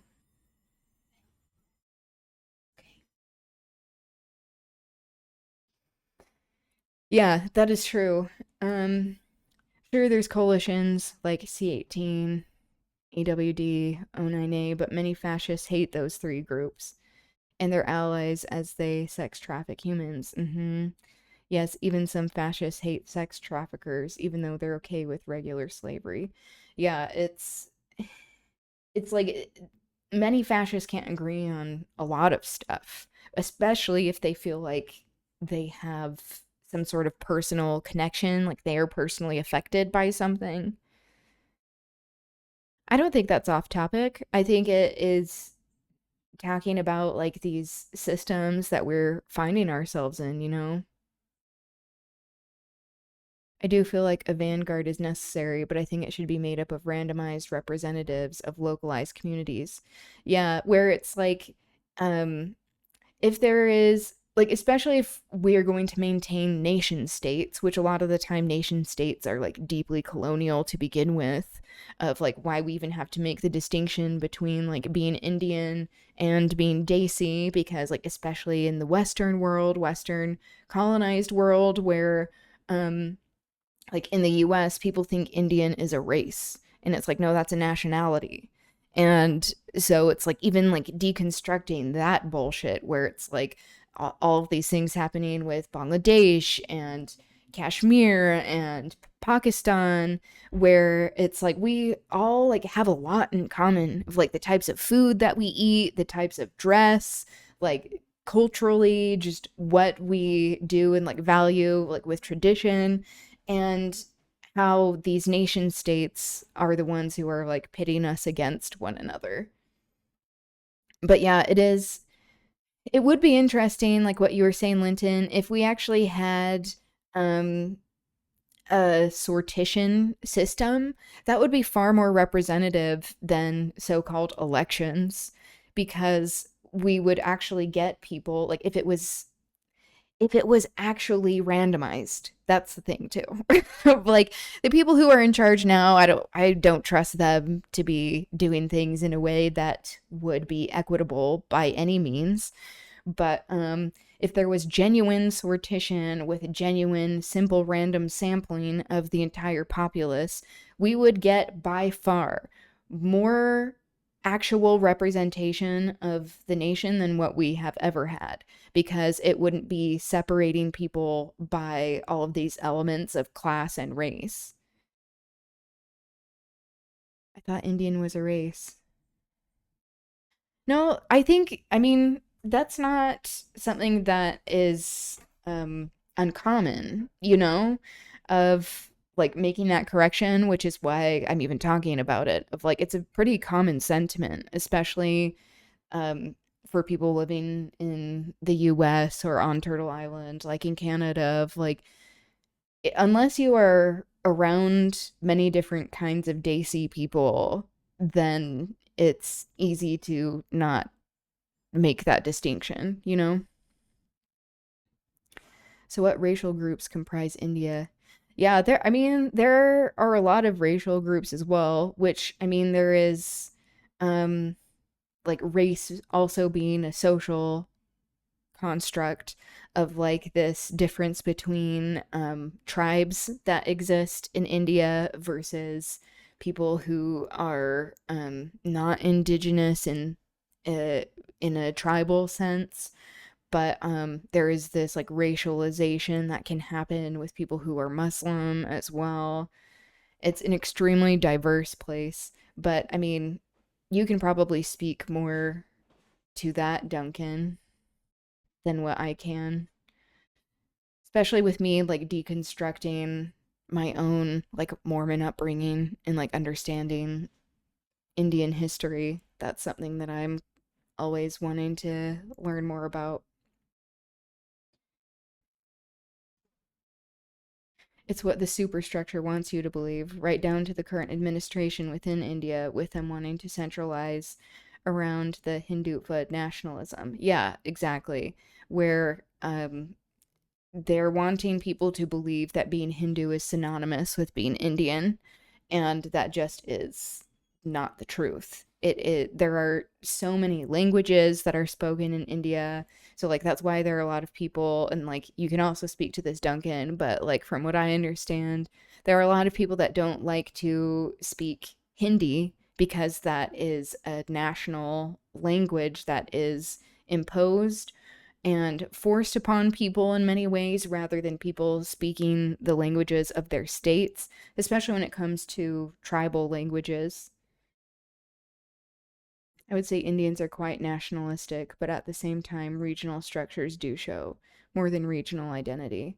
Religion and caste are bigger factors of differences. Yeah, I think that sounds about right.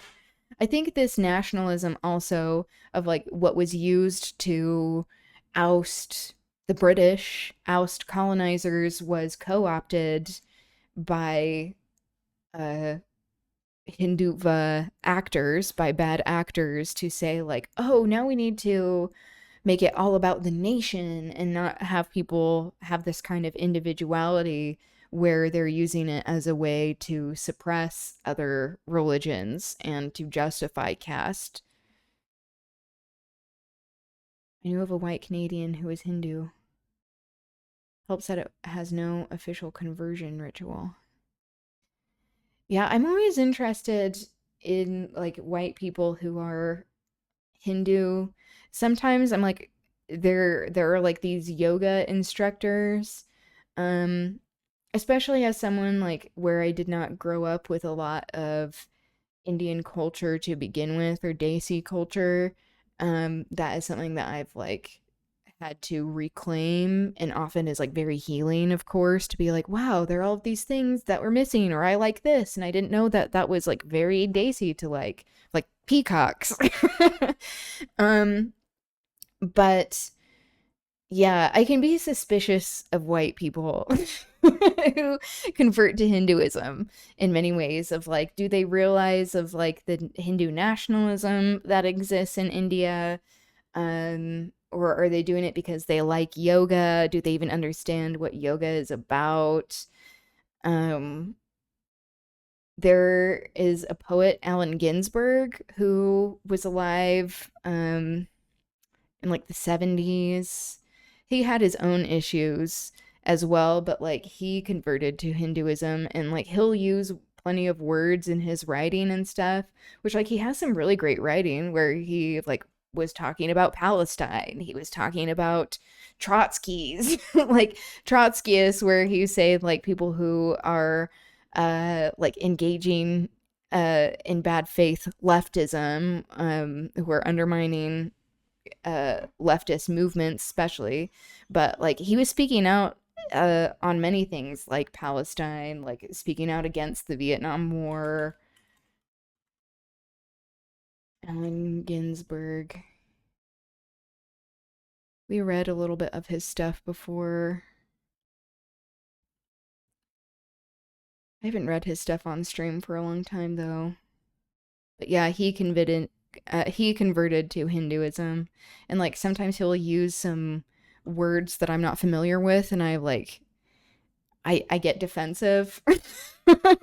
Where I'm like, how does this like white person know what this word means? But also like is he teaching me about things that I should know about? And it's just like it's just a weird thing to encounter.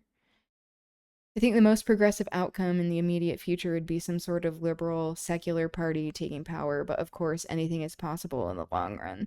Yeah, it's like that would, be the idea is that or like, hopefully that it would be secular and that also like liberal in the sense of, like having something that is done by democratic means, not necessarily like liberal in the way of being like adjacent to or like part of the right wing.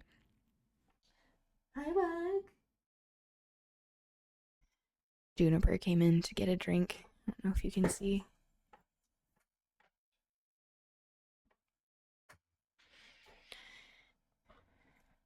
I can't wait till we seize the tech. It would be so damn cool to democratize translation and have it be easy to communicate worldwide. I know, it's like there are so many different things that would be genuinely helpful for us as the working class to create a better world if all of these things were not owned by capitalists, by these fascist billionaires in the 1%. In India, liberalism is associated with elitism, so it would still be a difficult sell. Yeah, and I think liberalism is associated with elitism in the US as well, of like people who consider themselves to be liberal. They think of themselves as being on the left, but really it's pretty right wing because it is very classist. Like what you were saying, this elitist mentality of saying like, "Oh, I'm for equal rights, but also I want to enjoy my privilege and not have to like break down these systems that give me that privilege." Real-time translation in a democratized way would be incredible. I know, where we're able to like communicate with each other in real time without all of these barriers. That would be very cool. It's like when people ask like for like get to know you questions of like, what would be your superpower, your ideal superpower or whatever, I'm like, mine would be to like speak every language ever. That would be cool. Or like restore lost languages. Like that would be part of it too. Because there are so many languages that have been lost because of ethnic cleansing. Bodily autonomy is one of the only things liberalism got right in theory, because we know damn well that isn't in practice at all and has never been. Yeah, I think that's a pretty good read. Mine would be to teleport. Ooh, that would be a cool one too. I know some people are like really smitten by the idea of flying, and I'm like, how much skill would that take though? Would you have to like understand, like educate yourself on all of these like headwinds and like thermal air stuff? Obviously, I don't know. By the way, I'm saying that. I know, that would be cool. Yeah.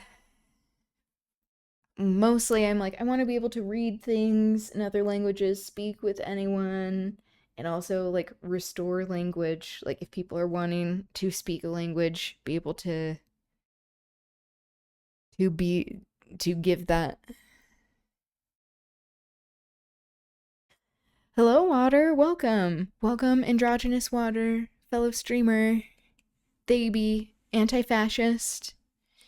Go follow, subscribe to Androgynous Water. I like Ellen Watts, even though I do know he sort of blends stuff sometimes. And you would also like to teleport, Water? I know that would be cool. I would love to have an internal translator. I know. That's like been one of the big, at least supposedly, big selling points of like these meta glasses, these surveillance glasses, AI tech that Kylie Jenner is the face of, which like fuck all of that. That it's like where she's like, "Hey Meta, will you translate this?" And it's like, okay, we don't need any of that. None of this is good, what's happening.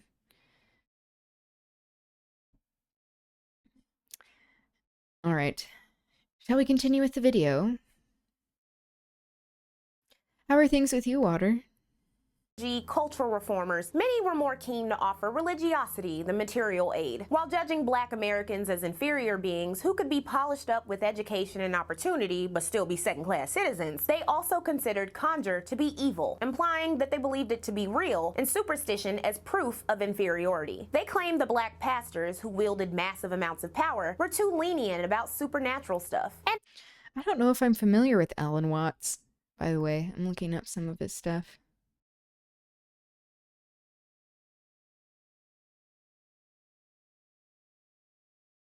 I mean, we've seen with YouTube how horrific these pigs are at language recognition. Yup. Isn't some wrinkled old white Western prick. Yeah, exactly. Some right-wing militia groups are utilizing AI for combat. Uh-huh. Yeah, and now it's state sanctioned of like these militia groups, but also like ICE, that they are using AI facial recognition for databases and surveillance, that the IDF does this as well with Palantir. Like, all of this is related.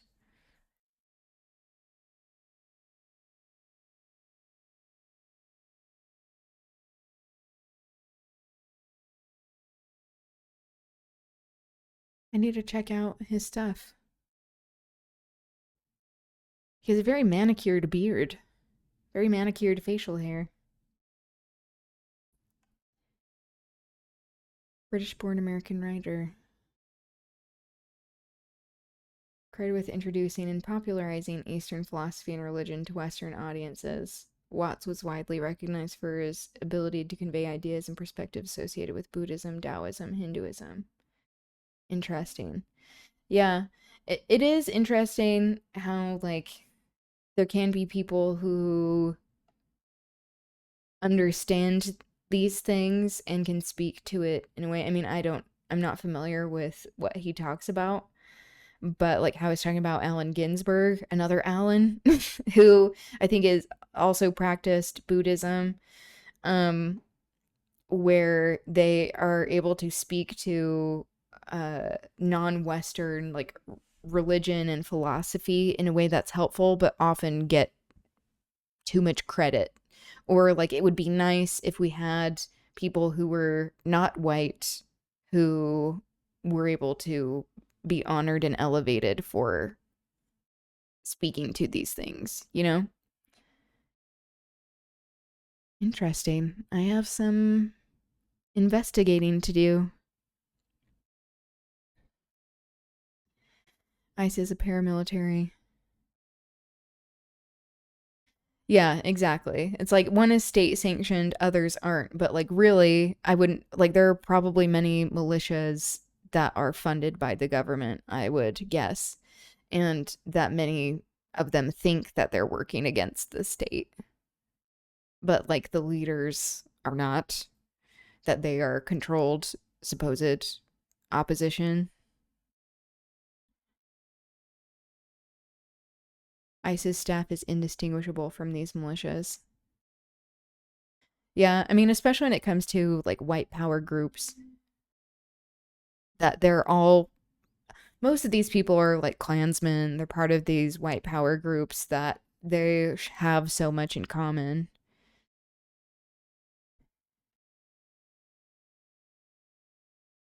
He was also not like the Gwyneth Paltrow types. Yeah, Gwyneth Paltrow is very annoying.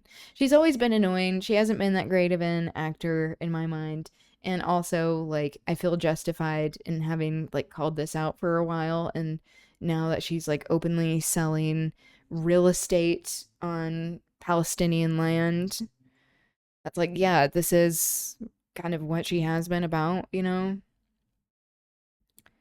Especially with utilization of kill cards. Yep. Militia claims to be a militia but then works for the state. They're actually a paramilitary group.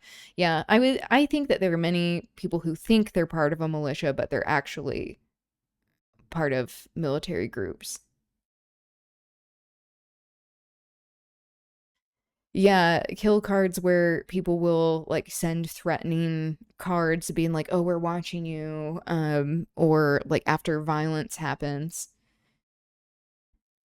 Yeah, or when people are killed, when people are kidnapped and trafficked, that it's a lot of the same people. Where you might have had in the past people who've been part of militias that, albeit may have been sanctioned by the government the whole time, but that they have switched from being, at least in their mind, from these militias and actively pursued to want to be ICE agents.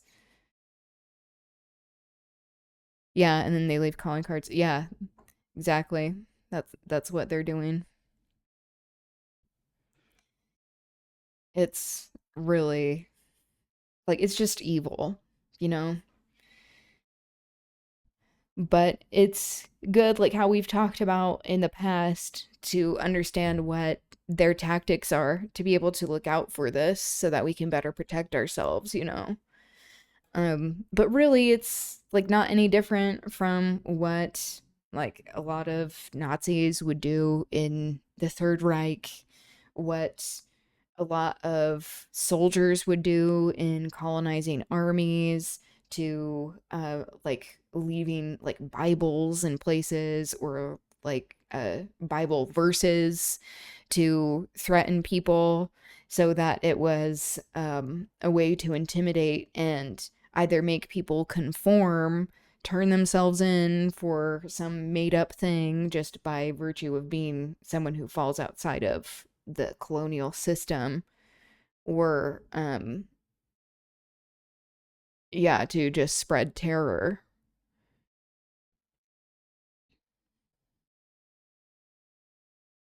If I receive any racist stuff, I just send them this.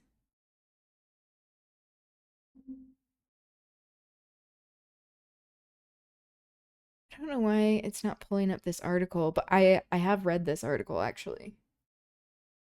Yeah, this is what a lot of them have been doing. Yeah, for some reason it's not loading.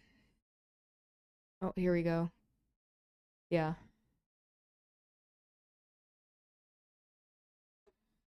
Yep, this is an article I read as well. Voces Unidas reported people found Ace of Spades playing cards in abandoned vehicles following apparent ICE arrest near Vale on January 22nd. The cards included contact information for the ICE Denver field office.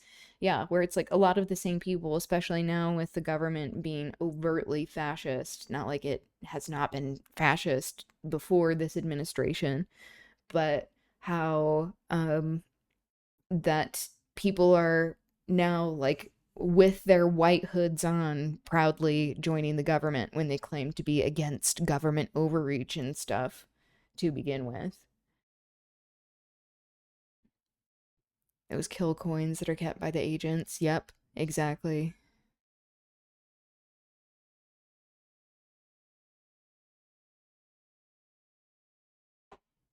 People are sending you racist things.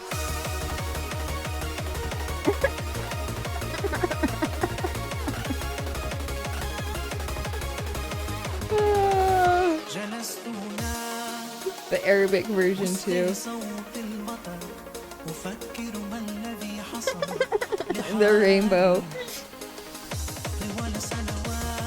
The jihad in Brat. There's Bradlander. Amazing. Mom Donnie as what's his name? The creature's name.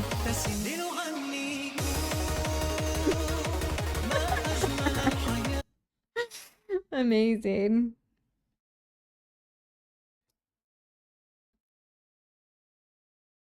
Momzilla, exactly.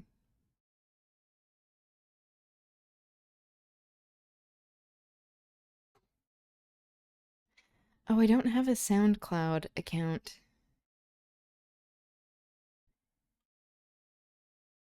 The national anthem. You don't need a SoundCloud account? Oh, okay, let me exit out.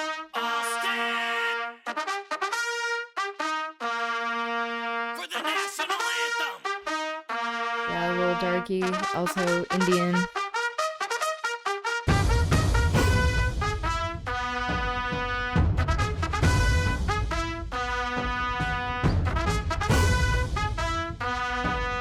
Did you say that he is Canadian? Like he's Indian, but also Canadian?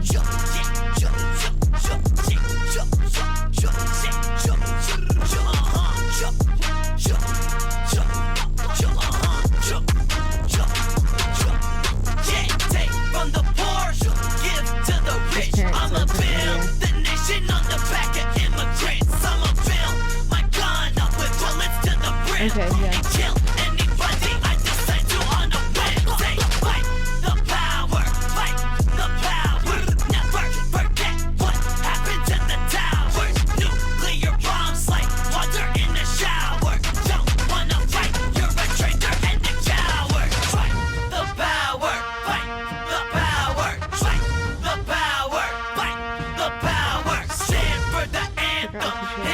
No, you haven't shown me this one.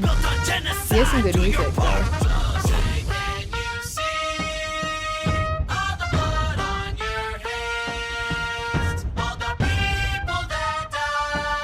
Yep.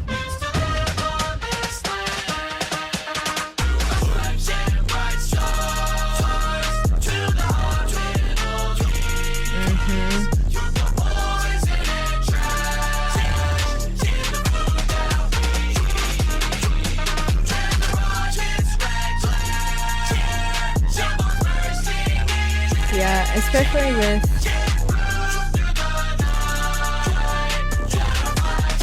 no, you haven't shown me this song before.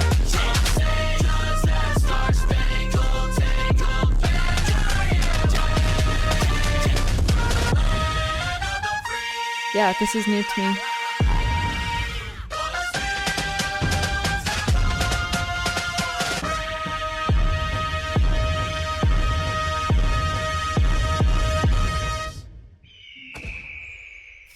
The eagle. Oh.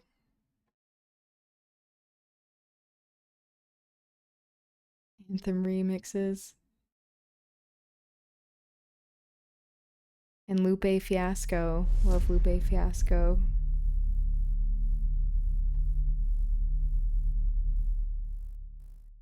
Abomination Part 2. That's his real name, Loki. I haven't heard of Loki Black the is not Ripper. his real name, surprisingly enough.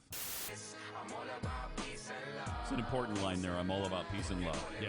Okay. Heard of Death Calling him a Threats. terrorist. Him a terrorist. Okay, one nation in the world has over 1,000 military bases. Can you guess who? It's. Let me give you a hint. Qatar? It is not Luxembourg. It's not just Muslims that oppose your imperialism. He's going to tell you who it is. Lumumba was democracy. Mossadegh, Allende. Yeah. Rest There you in go. Power, Okay, Black the Ripper. So this is the rapper. All right, that's his music. Bust a beat for me, will you? All right, sure. I don't want no abomination. He's the biggest weed activist and also leftist in general, where the bulk of his activism is around prohibition or interesting.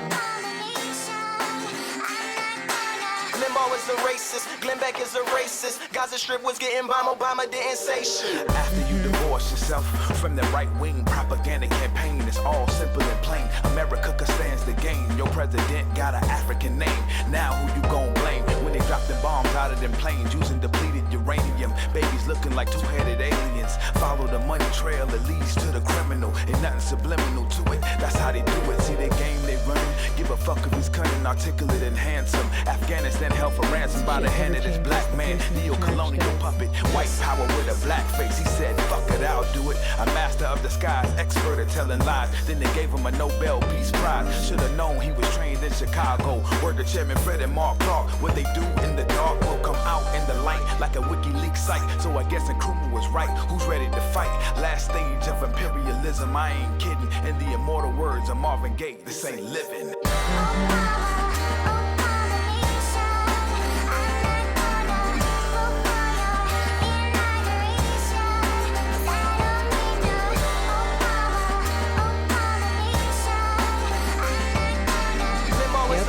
Glenn Beck is a racist. Gaza Strip was getting bombed, Obama didn't say shit. OBAMA, You ain't fooling everyone, I see the games you play. You was VIP at the BIC, and we know that's a code name for CIA. The same way your cameras are watching us, we're watching you. Think we're easy to control, you ain't got a clue. Revolution's on the way, let's see what you're gonna do. You're gonna send the troops, you're gonna drop the nukes. See, it's not where you're from, it's where you're at. He's sitting in the White House, so who cares if he's black? And why is there soldiers still out there in Iraq? Natural resources ain't yours, it's theirs, give it back. You're just another puppet, but I'm not surprised. Look at Colin Powell and Condoleezza Rice. They didn't change shit, house niggas. Yeah, I know Lupe Fiasco has been talking about Palestinian liberation for a long time.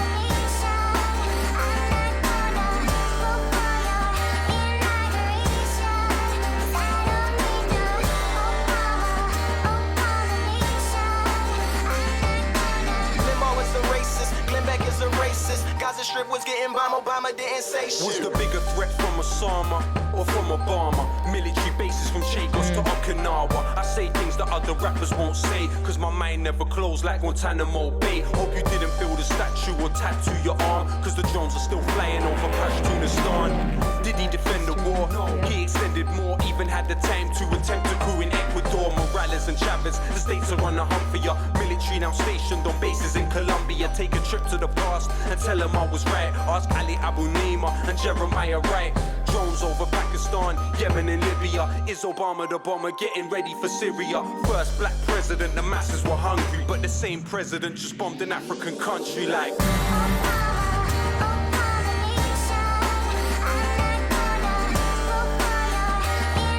Yes, the emotes.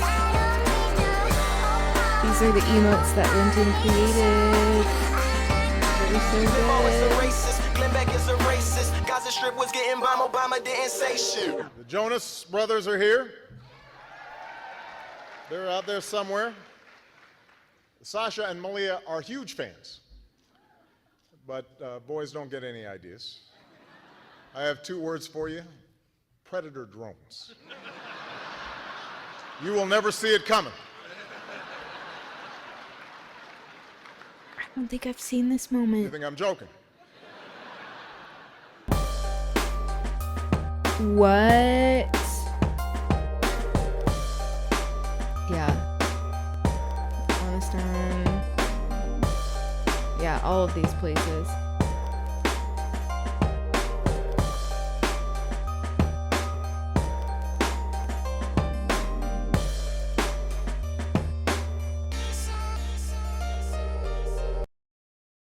Wow.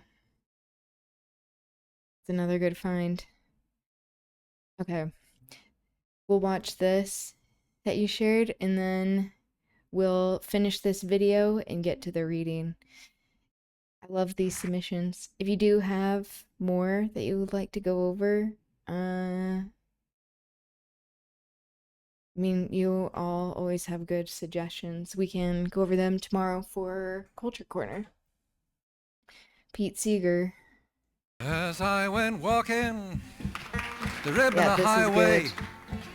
saw above me From that Norfolk, endless so skyway. normalized, we got the I president saw threatening to below drone me strike the Jonas that Brothers. golden Yeah, Jesus valley. Christ. Sing it out now. This land was made for you and me.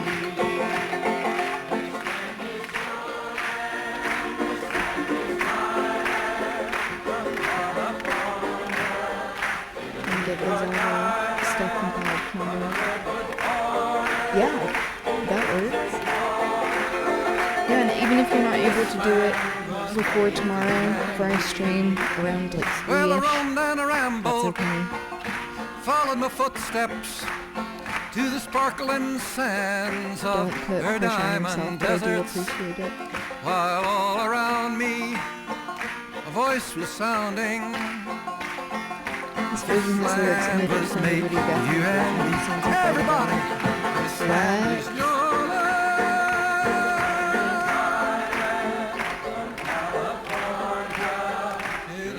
Be an artist that the government needs to censor.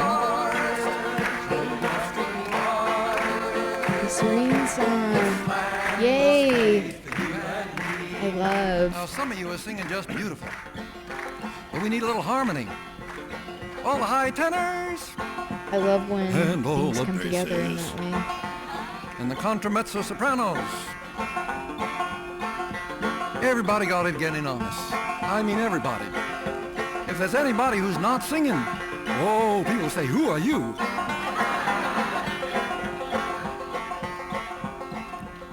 Woody wrote a lot of verses that did not get in the school songbooks. Here's one of them. In the squares of the city, by the shadow of the steeple, by the welfare office, I saw my people. As they stood there hungry, I stood there whistling. This land was made for you and... Sing it on now! Things come together so nicely.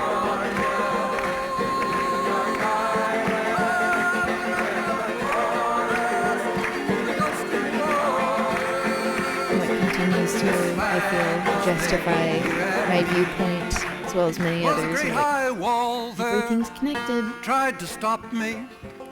Was a great big sign there, said private property. But on the other side, it didn't say nothing. This land was made for you and me. Especially how we were talking about more of like Marxist philosophy being so, like the concept of private property, like that being owned by capitalists, banks. That he's I think referring Woody to would that be concept. glad to know that people are making up new verses to this all over. I've heard Can we get verses this country back, please? in Spanish from New Mexico. Now that's a nice idea. There ought to be verses in French and Especially German and the, Italian and Polish and Yiddish and Choctaw and Cherokee and Kiowa also. Origins of where Ever hear this verse? country and rock even come This from, land is your which land, is but it once from was my Black land. Americans Before we sold you Manhattan resisting Island, oppression. you pushed our nations to the reservations. Yep. This land was stole by you from me. Now, there was a friend of mine, a fine young black singer named Jimmy Collier, singing this in Washington, D.C. back in 1968 in the Poor People's Campaign, and we were singing it together. I'm glad Up he's comes calling old this Henry out. Crow Dog from the Sioux Indian delegation. He shout out. points his finger right in Jimmy's chest. He says, "Hey, you're both wrong. It belongs to me." Jimmy stopped in the middle of the song. He says, "Maybe we shouldn't be singing this song." But Henry Crow Dog had a great sense of humor. He says, "No, if we're down here together to get something done, let's all sing it. This land is your land. This land is my land. From California. Once I beat my spouse, slam shitty beer and crush 50. I know. This land was made for you and me. Especially with like those same people and grassland. making that and music, river they also are like shoreline, so to everything untalented in many living, ways. bugs and snakes and microbes, Like as like fin the fur and technical feather. parts of We're all here together. musicianship. That's ecology. This land was made for you and me. One more time. This land.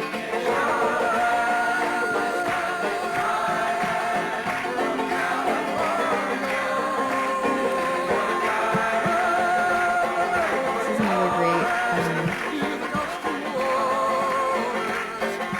This land was made for you and me.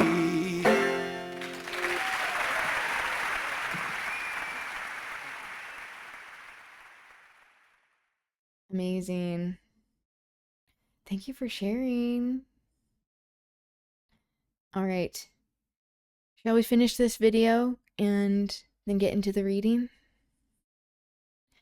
Thank you for all of these great finds. As I've said before, I'm biased, but I think the people here have great taste. More incorporating conjure into their congregations. There were black people saying this too, believing that belief in root work and the supernatural ruined the odds of racial progress. So conversations about black witchcraft were wrapped up in respectability politics. Said Octavia Rogers Albert, yes, the vice of voodooism, which is practiced among the colored people, is the result of ignorance and slavery. They will, in the course of time, ignore such doctrine, for they are being educated, and the time will come with such simple and nonsensical teachings will find no place among them. Hampton Institute's Samuel Chapman Armstrong began studying superstition and folk belief among black people. And why does this person...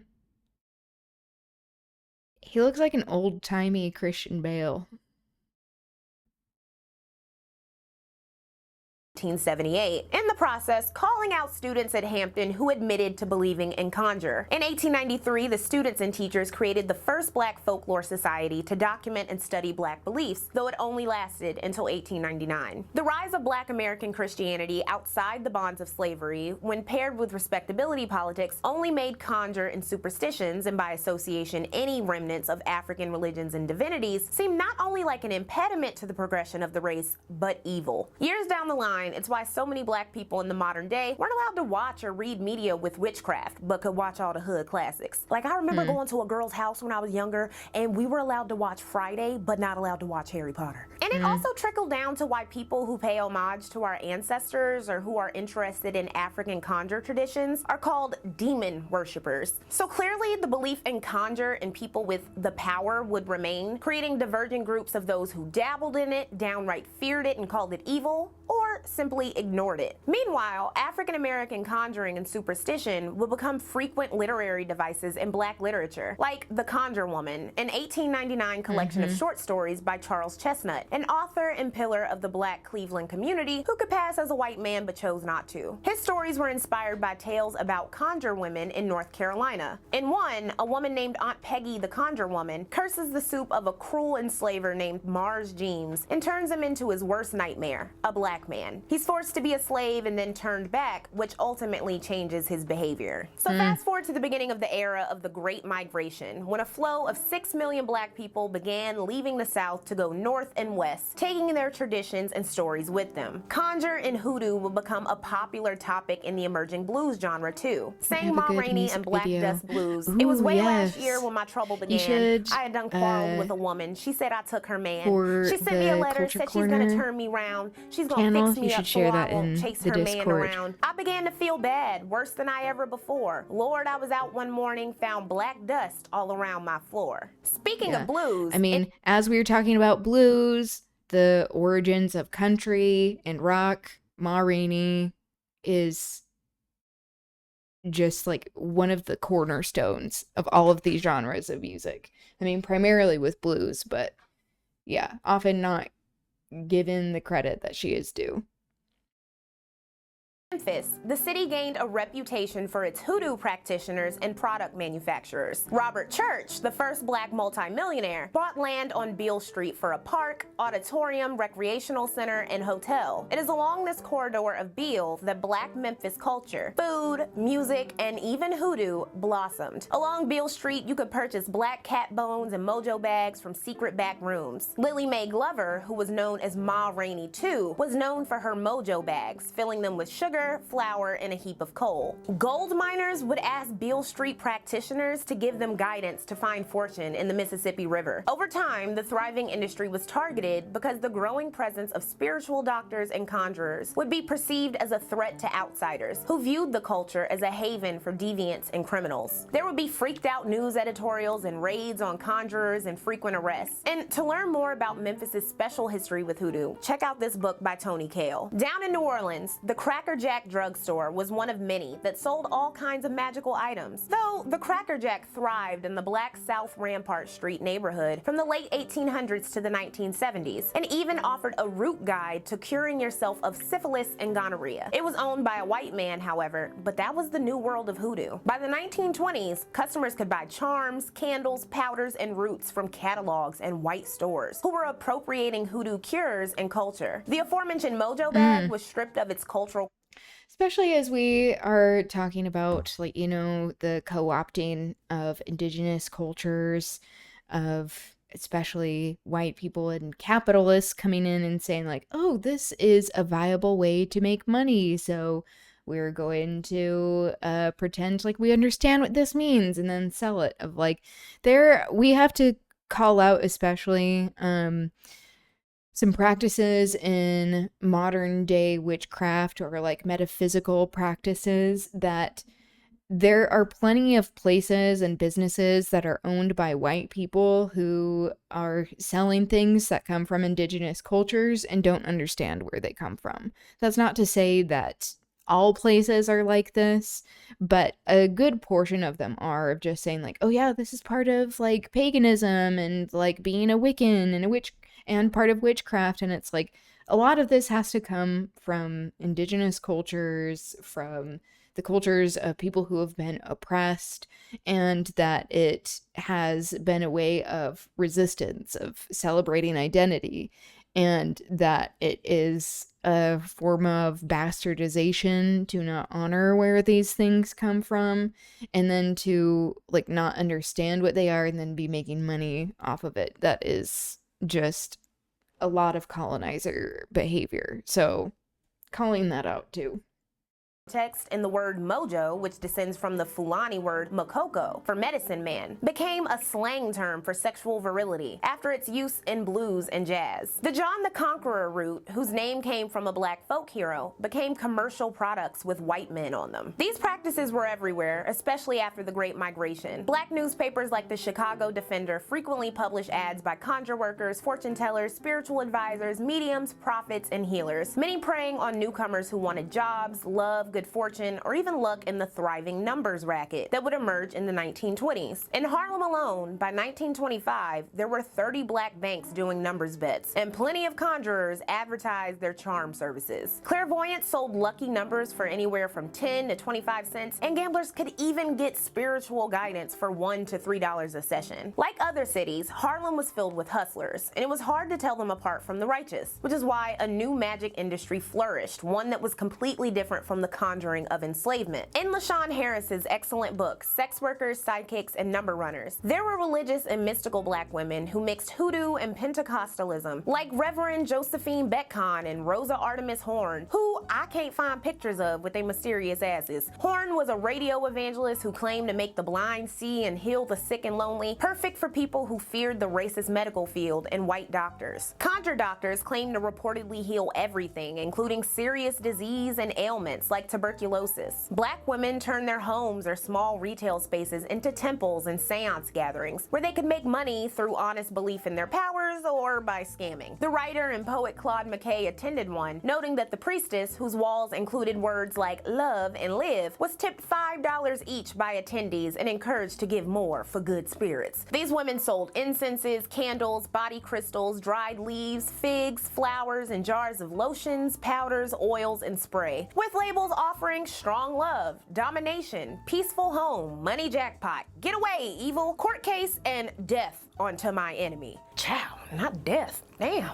Reverend VDS Armistead, founder of the First Holy Star Psychic Science Church, which totally sounds made up because it is, sold prosperity oil for 10 cents to $1 a bottle. And I don't have a picture of her either, so you gotta imagine what she looked like. Some, like Dorothy Madame Fou Fatam Matthews, a Jamaican-born Chinese and black woman who owned a candle shop, sold dream books. She evoked the mammy stereotype on the book's cover, harkening back to old Aunt Dinah. On January 19th, Yep, the mammy, and also leaning into Orientalism as well, that was used as a very racist stereotype by colonizers, by oppressors, of like, look, this is magic, this is exotic. 1938, the numbers queen of Harlem, Stephanie St. Clair, shot her husband Sufi Abdul Hamid. He was a prominent black anti-Semite, cult leader, and pro-black capitalist. She alleged he cheated on her with a conjure woman from Jamaica. That woman was Madame Fou Fatam, who married Hamid 3 months later. He mysteriously died in a plane crash just 4 months after that in August, leaving Fatam with all of his money. They had opened the Universal Holy Temple of Tranquility study and utilize Asian mysticism and Buddhism, but under Futam, who claimed Hamid would come back from the dead in 60 days, the cult ended. As Harris pointed out, this was part of a larger trend of black supernatural consultants adopting Asian motifs to appear exotic and more powerful, and also for respect from white people. Because New York was full of immigrants, others utilized their Caribbean roots to incorporate elements of voodoo, even if they had no power or idea what they were doing. But not everybody was putting on an act. In 1931's Hoodoo in America, Zora Neale Hurston, who studied voodoo in the Caribbean and was one of the few prominent academics defending magic, wrote one becomes a hoodoo doctor in one of three ways: by heredity, by serving an apprenticeship under an established practitioner, or by the call. The most influential doctors seem to be born to the cult, but the money called to the... Zora Neale Hurston is an incredible writer. Highly recommend all of her books. Features some Egungun masquerade attire, and he also wears a Toure shirt in the vid. This is cool. The subject of the song is him navigating his identity through both growing up in the UK, but boarding school in Nigeria and reconnecting to his roots. Wow. That sounds amazing. Thank you for sharing, Linton. The New York Amsterdam News reported on a bunch of scam artists, but many were experts at convincing their marks that they just hadn't done the right spell work or applied their oil correctly. By the time Madame Fou Fatam was taking over as the leader of the soon-to-be-closed temple in her husband's estate, New York was seeking to crack down on the magic industry, which was crucial to Harlem's informal economy in the midst of the Great Depression. People were desperate. In 1937, CBS produced a film on Harlem alleging that nearly 1/3 of Harlem's Negroes have become voodoo worshippers. It claimed that voodoo racketeers weren't deterred by those seeking to root them out. Harlem mystics adopt a new strategy: masquerade as Christian clergymen, and the backrooms in Harlem continues in all its primitive savagery and superstition, the witchcraft of the African Congo. Harlem's 300,000 Negroes are deeply religious, with an incredible assortment of creeds and denominations. In addition to their religious beliefs, Harlem's people have a childlike faith in spirits and spiritualism. Childlike, the infantilization. Depression years stimulated Harlem's interest in the occult. Hundreds sought the advice of mystics in the hope of picking winning numbers in the widespread policy racket. Others, seeking to improve their fortunes, go to secret meetings in dingy Harlem flats. Join a cult whose roots go back to darkest Africa. Exotic, barbaric, the cult of voodoo. The cult. So in addition to falsely reporting on what voodoo actually is... So when we were watching the documentary on Bill Bojangles Robinson, the incredible tap dancer that is referenced in The Bluest Eye, what we are reading for Band Book Club, this was also happening at the same time of the Great Depression. So just providing some context. That documentary pissed off black New Yorkers like clergy leaders and the NAACP. Adam Clayton Powell Sr. denounced supernatural believers and practitioners, and cops increasingly began charging conjurers with illegally practicing medicine without a license. The Food, Drugs, and Cosmetics Act of 1938 led to more arrests. Fortune-telling could earn a person a disorderly conduct charge, and by the mid-1930s, by the way, at least 19 American cities had laws prohibiting fortune-telling, which became a misdemeanor in New York, subject to a $500 fine or 90 days in jail in 1967. Holy shit. I didn't know that. When talking to my family members about this video... Do we see how so-called laws, what is considered legal, is so incredibly racist and motivated by these colonial agendas, by oppressors to justify oppression, rather than actually being moral? Topic, I asked them about their experiences with root workers growing up. Both of my grandparents, reared as Christians in the most rural parts of North and South Carolina in the 1950s, heard about people who were rumored to dabble in conjuring, from side chicks putting roots on wives to women whispering about menstrual blood and spaghetti sauce, to knowing people who took trips to fortune tellers. In rural areas, hoodoo and conjure tradition would definitely remain. Overall, Overall, however, women in these professions existed in some shape or form in the later half of the century, but less prominently so. Superstition, while still around in various ways, mostly became overshadowed by literacy, education, religion, and mainstream culture. As society became slightly more equitable and more Black Americans gained access to the And how often literacy, this is constantly used in conjunction with those things like religion, and to have sameness in culture to justify the oppression of people once again. So when people are talking about declining literacy rates, it's like, I think reading can be a really great exercise to help people learn, but we also need to acknowledge the colonizing history in that literacy is not a marker of intelligence, and it never has been. So, like, calling that out. Big house in the belly of Britain, but still eating okra soup. They don't understand I'm an African man. What you want me to do? I have mine with a spoon. They thinking I'm cool or trying to be bougie. I learned it from school and boarding. They ruled. Your hands were for duty. Damn. Yep. That is amazing. And incredibly relevant. Of wanting to colonize people's minds. That is the goal, to get it so people forsake identity and do not understand or feel like there is not, it is not allowed to be human, be their full selves.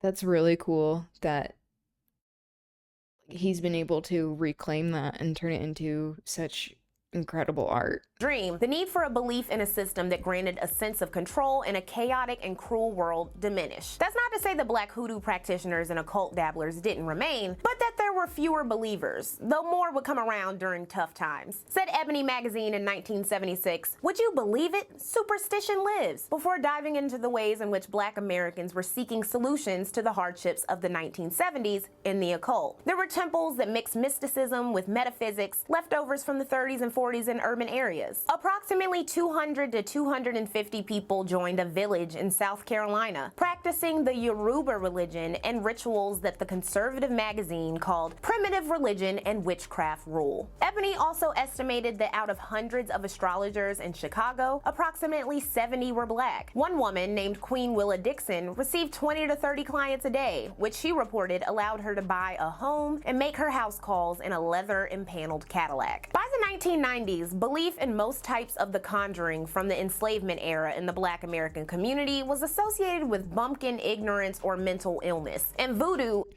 Even the series, like, you know, the movies, The Conjuring, this has a colonized, oppressive history that is anti-Black. So I have said this before and will continue to say it, that horror movies, it tells a lot about what a culture is trying to dictate, what is moral, and what we should be afraid of. That a lot of the time in the Western world, especially, it is based around the Christianity and Christian ideas, white Christian ideas of what it means to be moral, what has and who has proximity to holiness and who doesn't.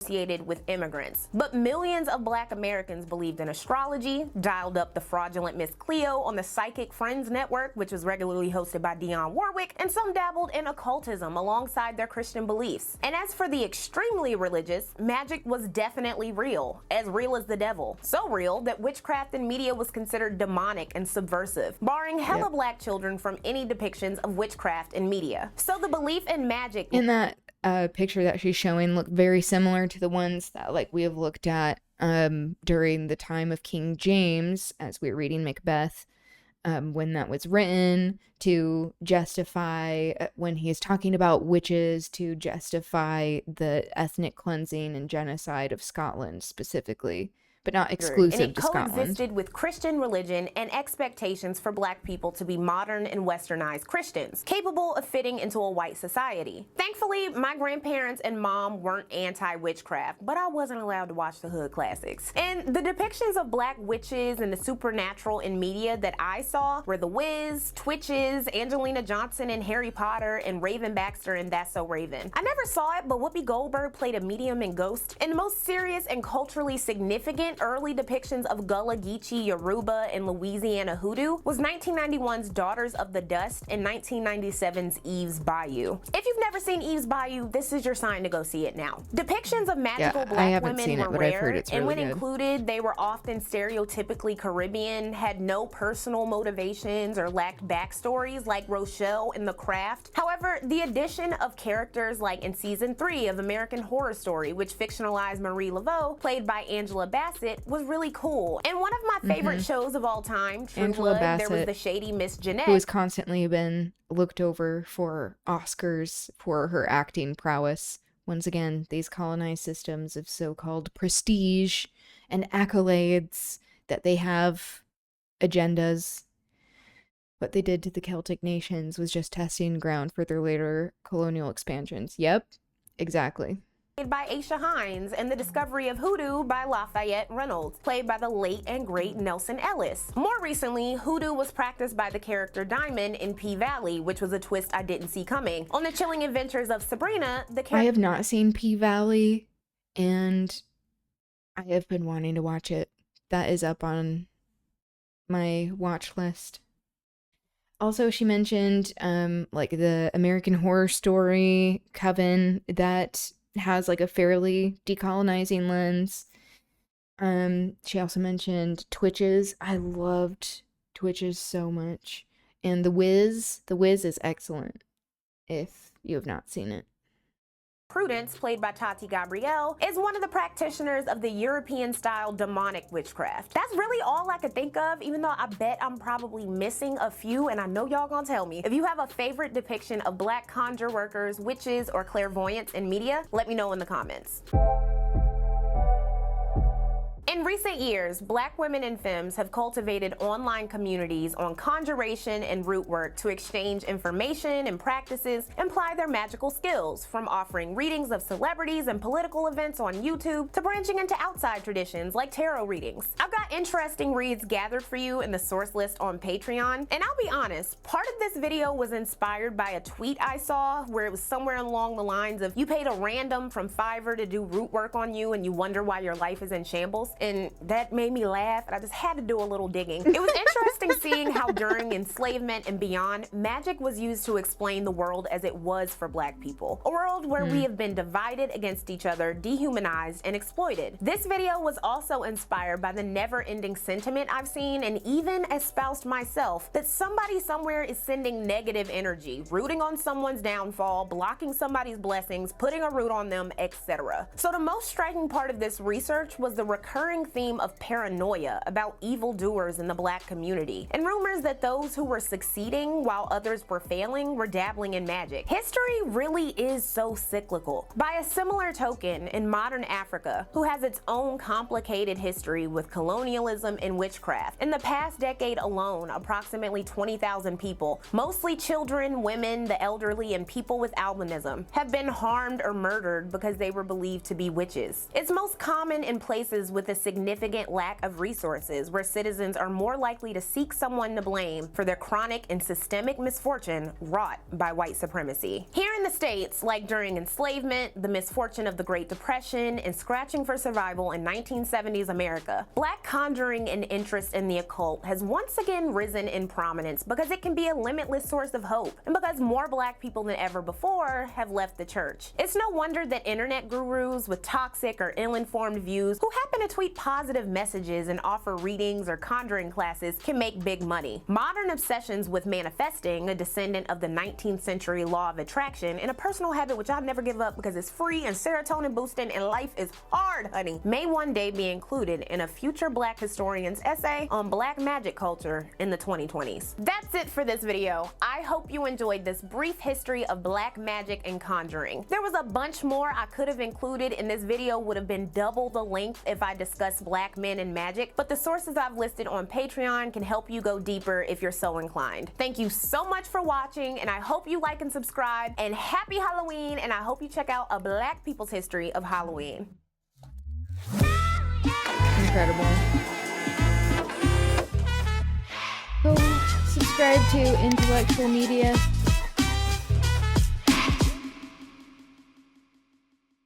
She does some amazing work. We've watched a few of her videos on the stream. All right. So, very fitting that she was just talking about paranoia and people wanting to blame others for conditions, something that we have been discussing today and often discuss here, but it is very related to what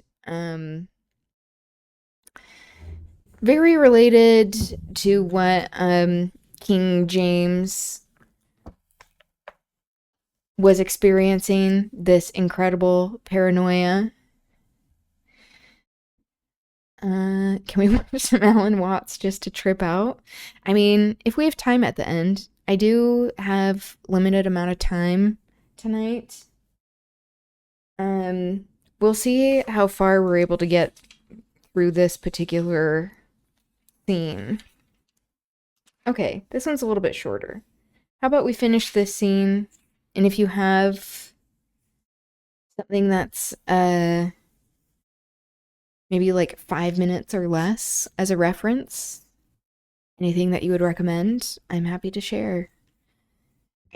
I'm just wanting to make sure we're getting everything in time. I love all of the suggestions. Thank you.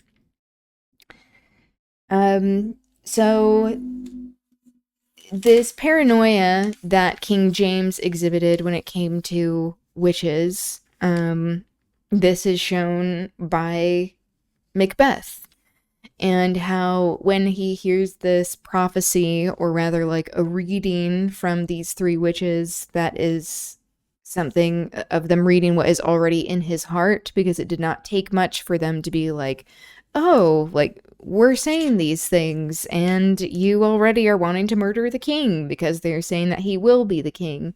And instead of just being like, I'm gonna wait and see what happens, he's like, should I murder the king?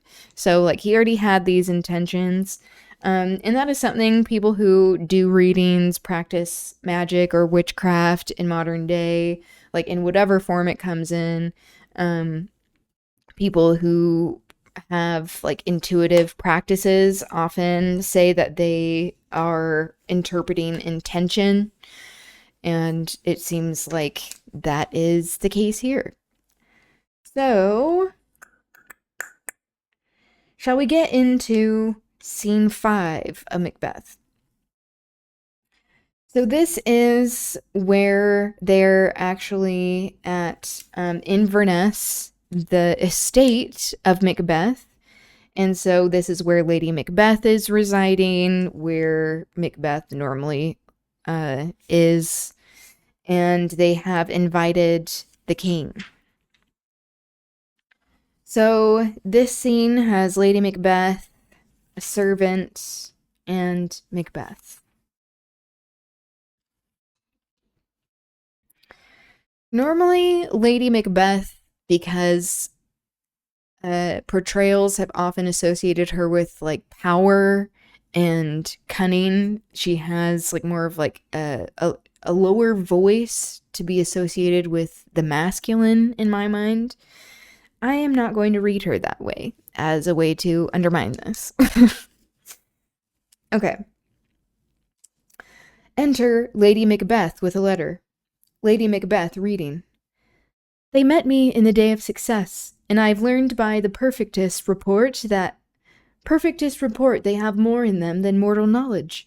When I burned in desire to question them further, they made themselves air, into which they vanished. So she's reading this letter from Macbeth. It's kind of late now, so I'll head out. Thank you for being here. And if you ever wanting to trip out to Alan Watts, on a stream where we have a little more time to do it, please do so. We're glad to have you here. Have a good rest of your evening.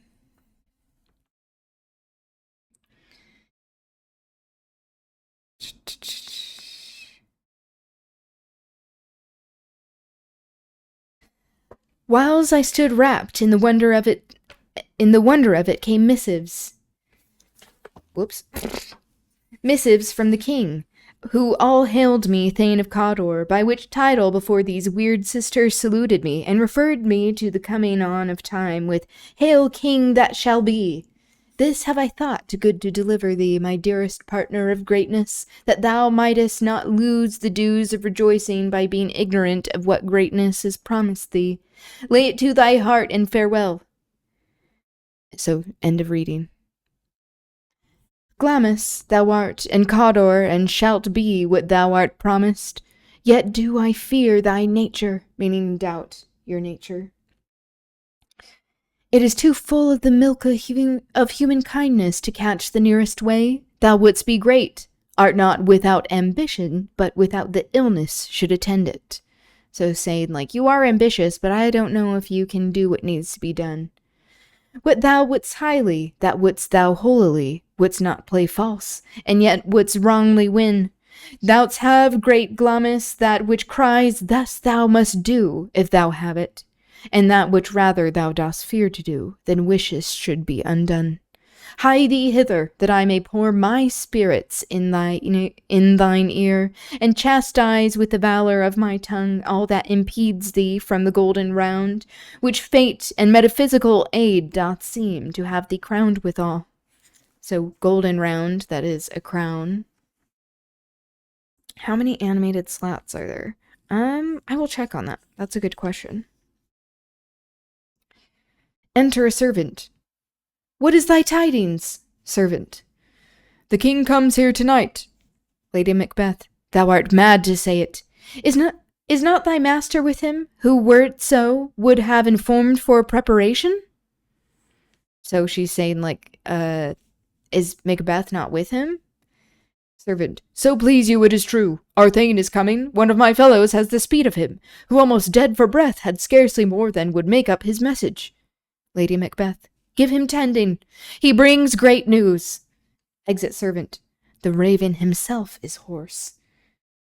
Footnote. The raven was considered a bird of ill omen. I don't believe so. I think the raven gets a bad name. Ravens are often associated with, like, magical power, but in more indigenous tradition. I'll do a waving one too if I can figure it out. Ooh! Okay. Yeah, I'll check after this. Thank you. That is so nice.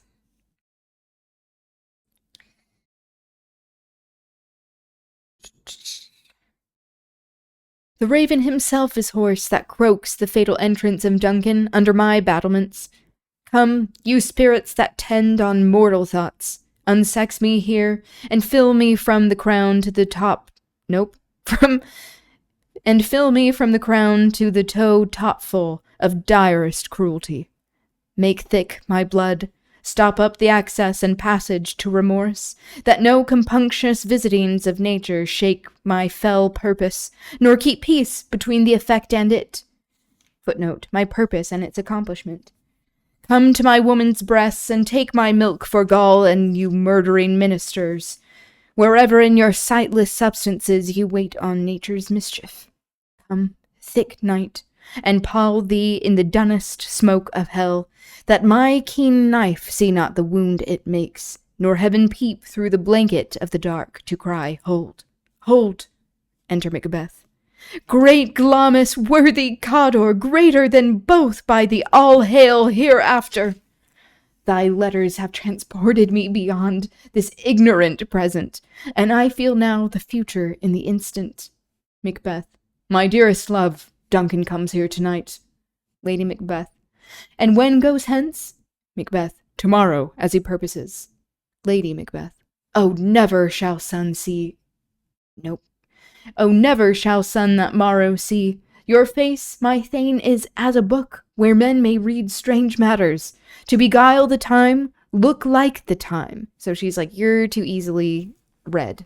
People can see what's going on in your mind. Footnote, to deceive the world, match your expression to the occasion. Bear welcome in your eye, your hand, your tongue, look like the innocent flower, but be the serpent under it. He that's coming must be provided for, and you shall put this night's great business into my dispatch, saying her management, which shall to all nights and days to come give solely sovereign sway and masterdom. Macbeth, we will speak further. Lady Macbeth, only look up clear, saying appear innocent. To alter favor ever is to fear. Leave all the rest to me. Footnote, to alter your facial expression and thereby arouse suspicion. So she's like, do what you need to do. All right, that's the end of that. I will check on the slots real quick. Let's see. Currently, I have a head banging one, a Hydra flag waving. Oh, you're gonna make me cry. Cuban flag waving and a waving hand. One in the list to attempt. Then maybe a worldwide flag waving, or maybe a comrade kit spinning a globe on their little fingers. That's so cute. Oh my god. Let's see. Under content. Viewer rewards. There we go. Emotes. Animated. Bonus animated. Oh. 6. We have 6. At least that's what it looks like. That would be lovely. Thank you so much. Yay! Incredible. I hope I didn't offend Duncan by not showing that video. I do have limited time, and so I'm wanting to get through everything that I had planned. Okay, but so glad to have him here, and any suggestions? Alright, that'll be it for me today, but thank you all for being here. I'm sure they'll understand it's late for them. Yeah, I love the interacting with people, and so I never want people to feel like I'm snubbing them for any reason. But thank you for being here. It was lovely chatting with you. I'm so glad, Linton, that you had a good trip. I'm sorry about your suitcase, and hopefully you get to go back soon. But I hope you have a good rest of your day, evening, and I will be prepping for Culture Corner tomorrow. Yay! Yes, I'll share this for Culture Corner. Incredible. I love street art, as you know. Hey, cool. Alright, I will see you tomorrow. Okay, bye!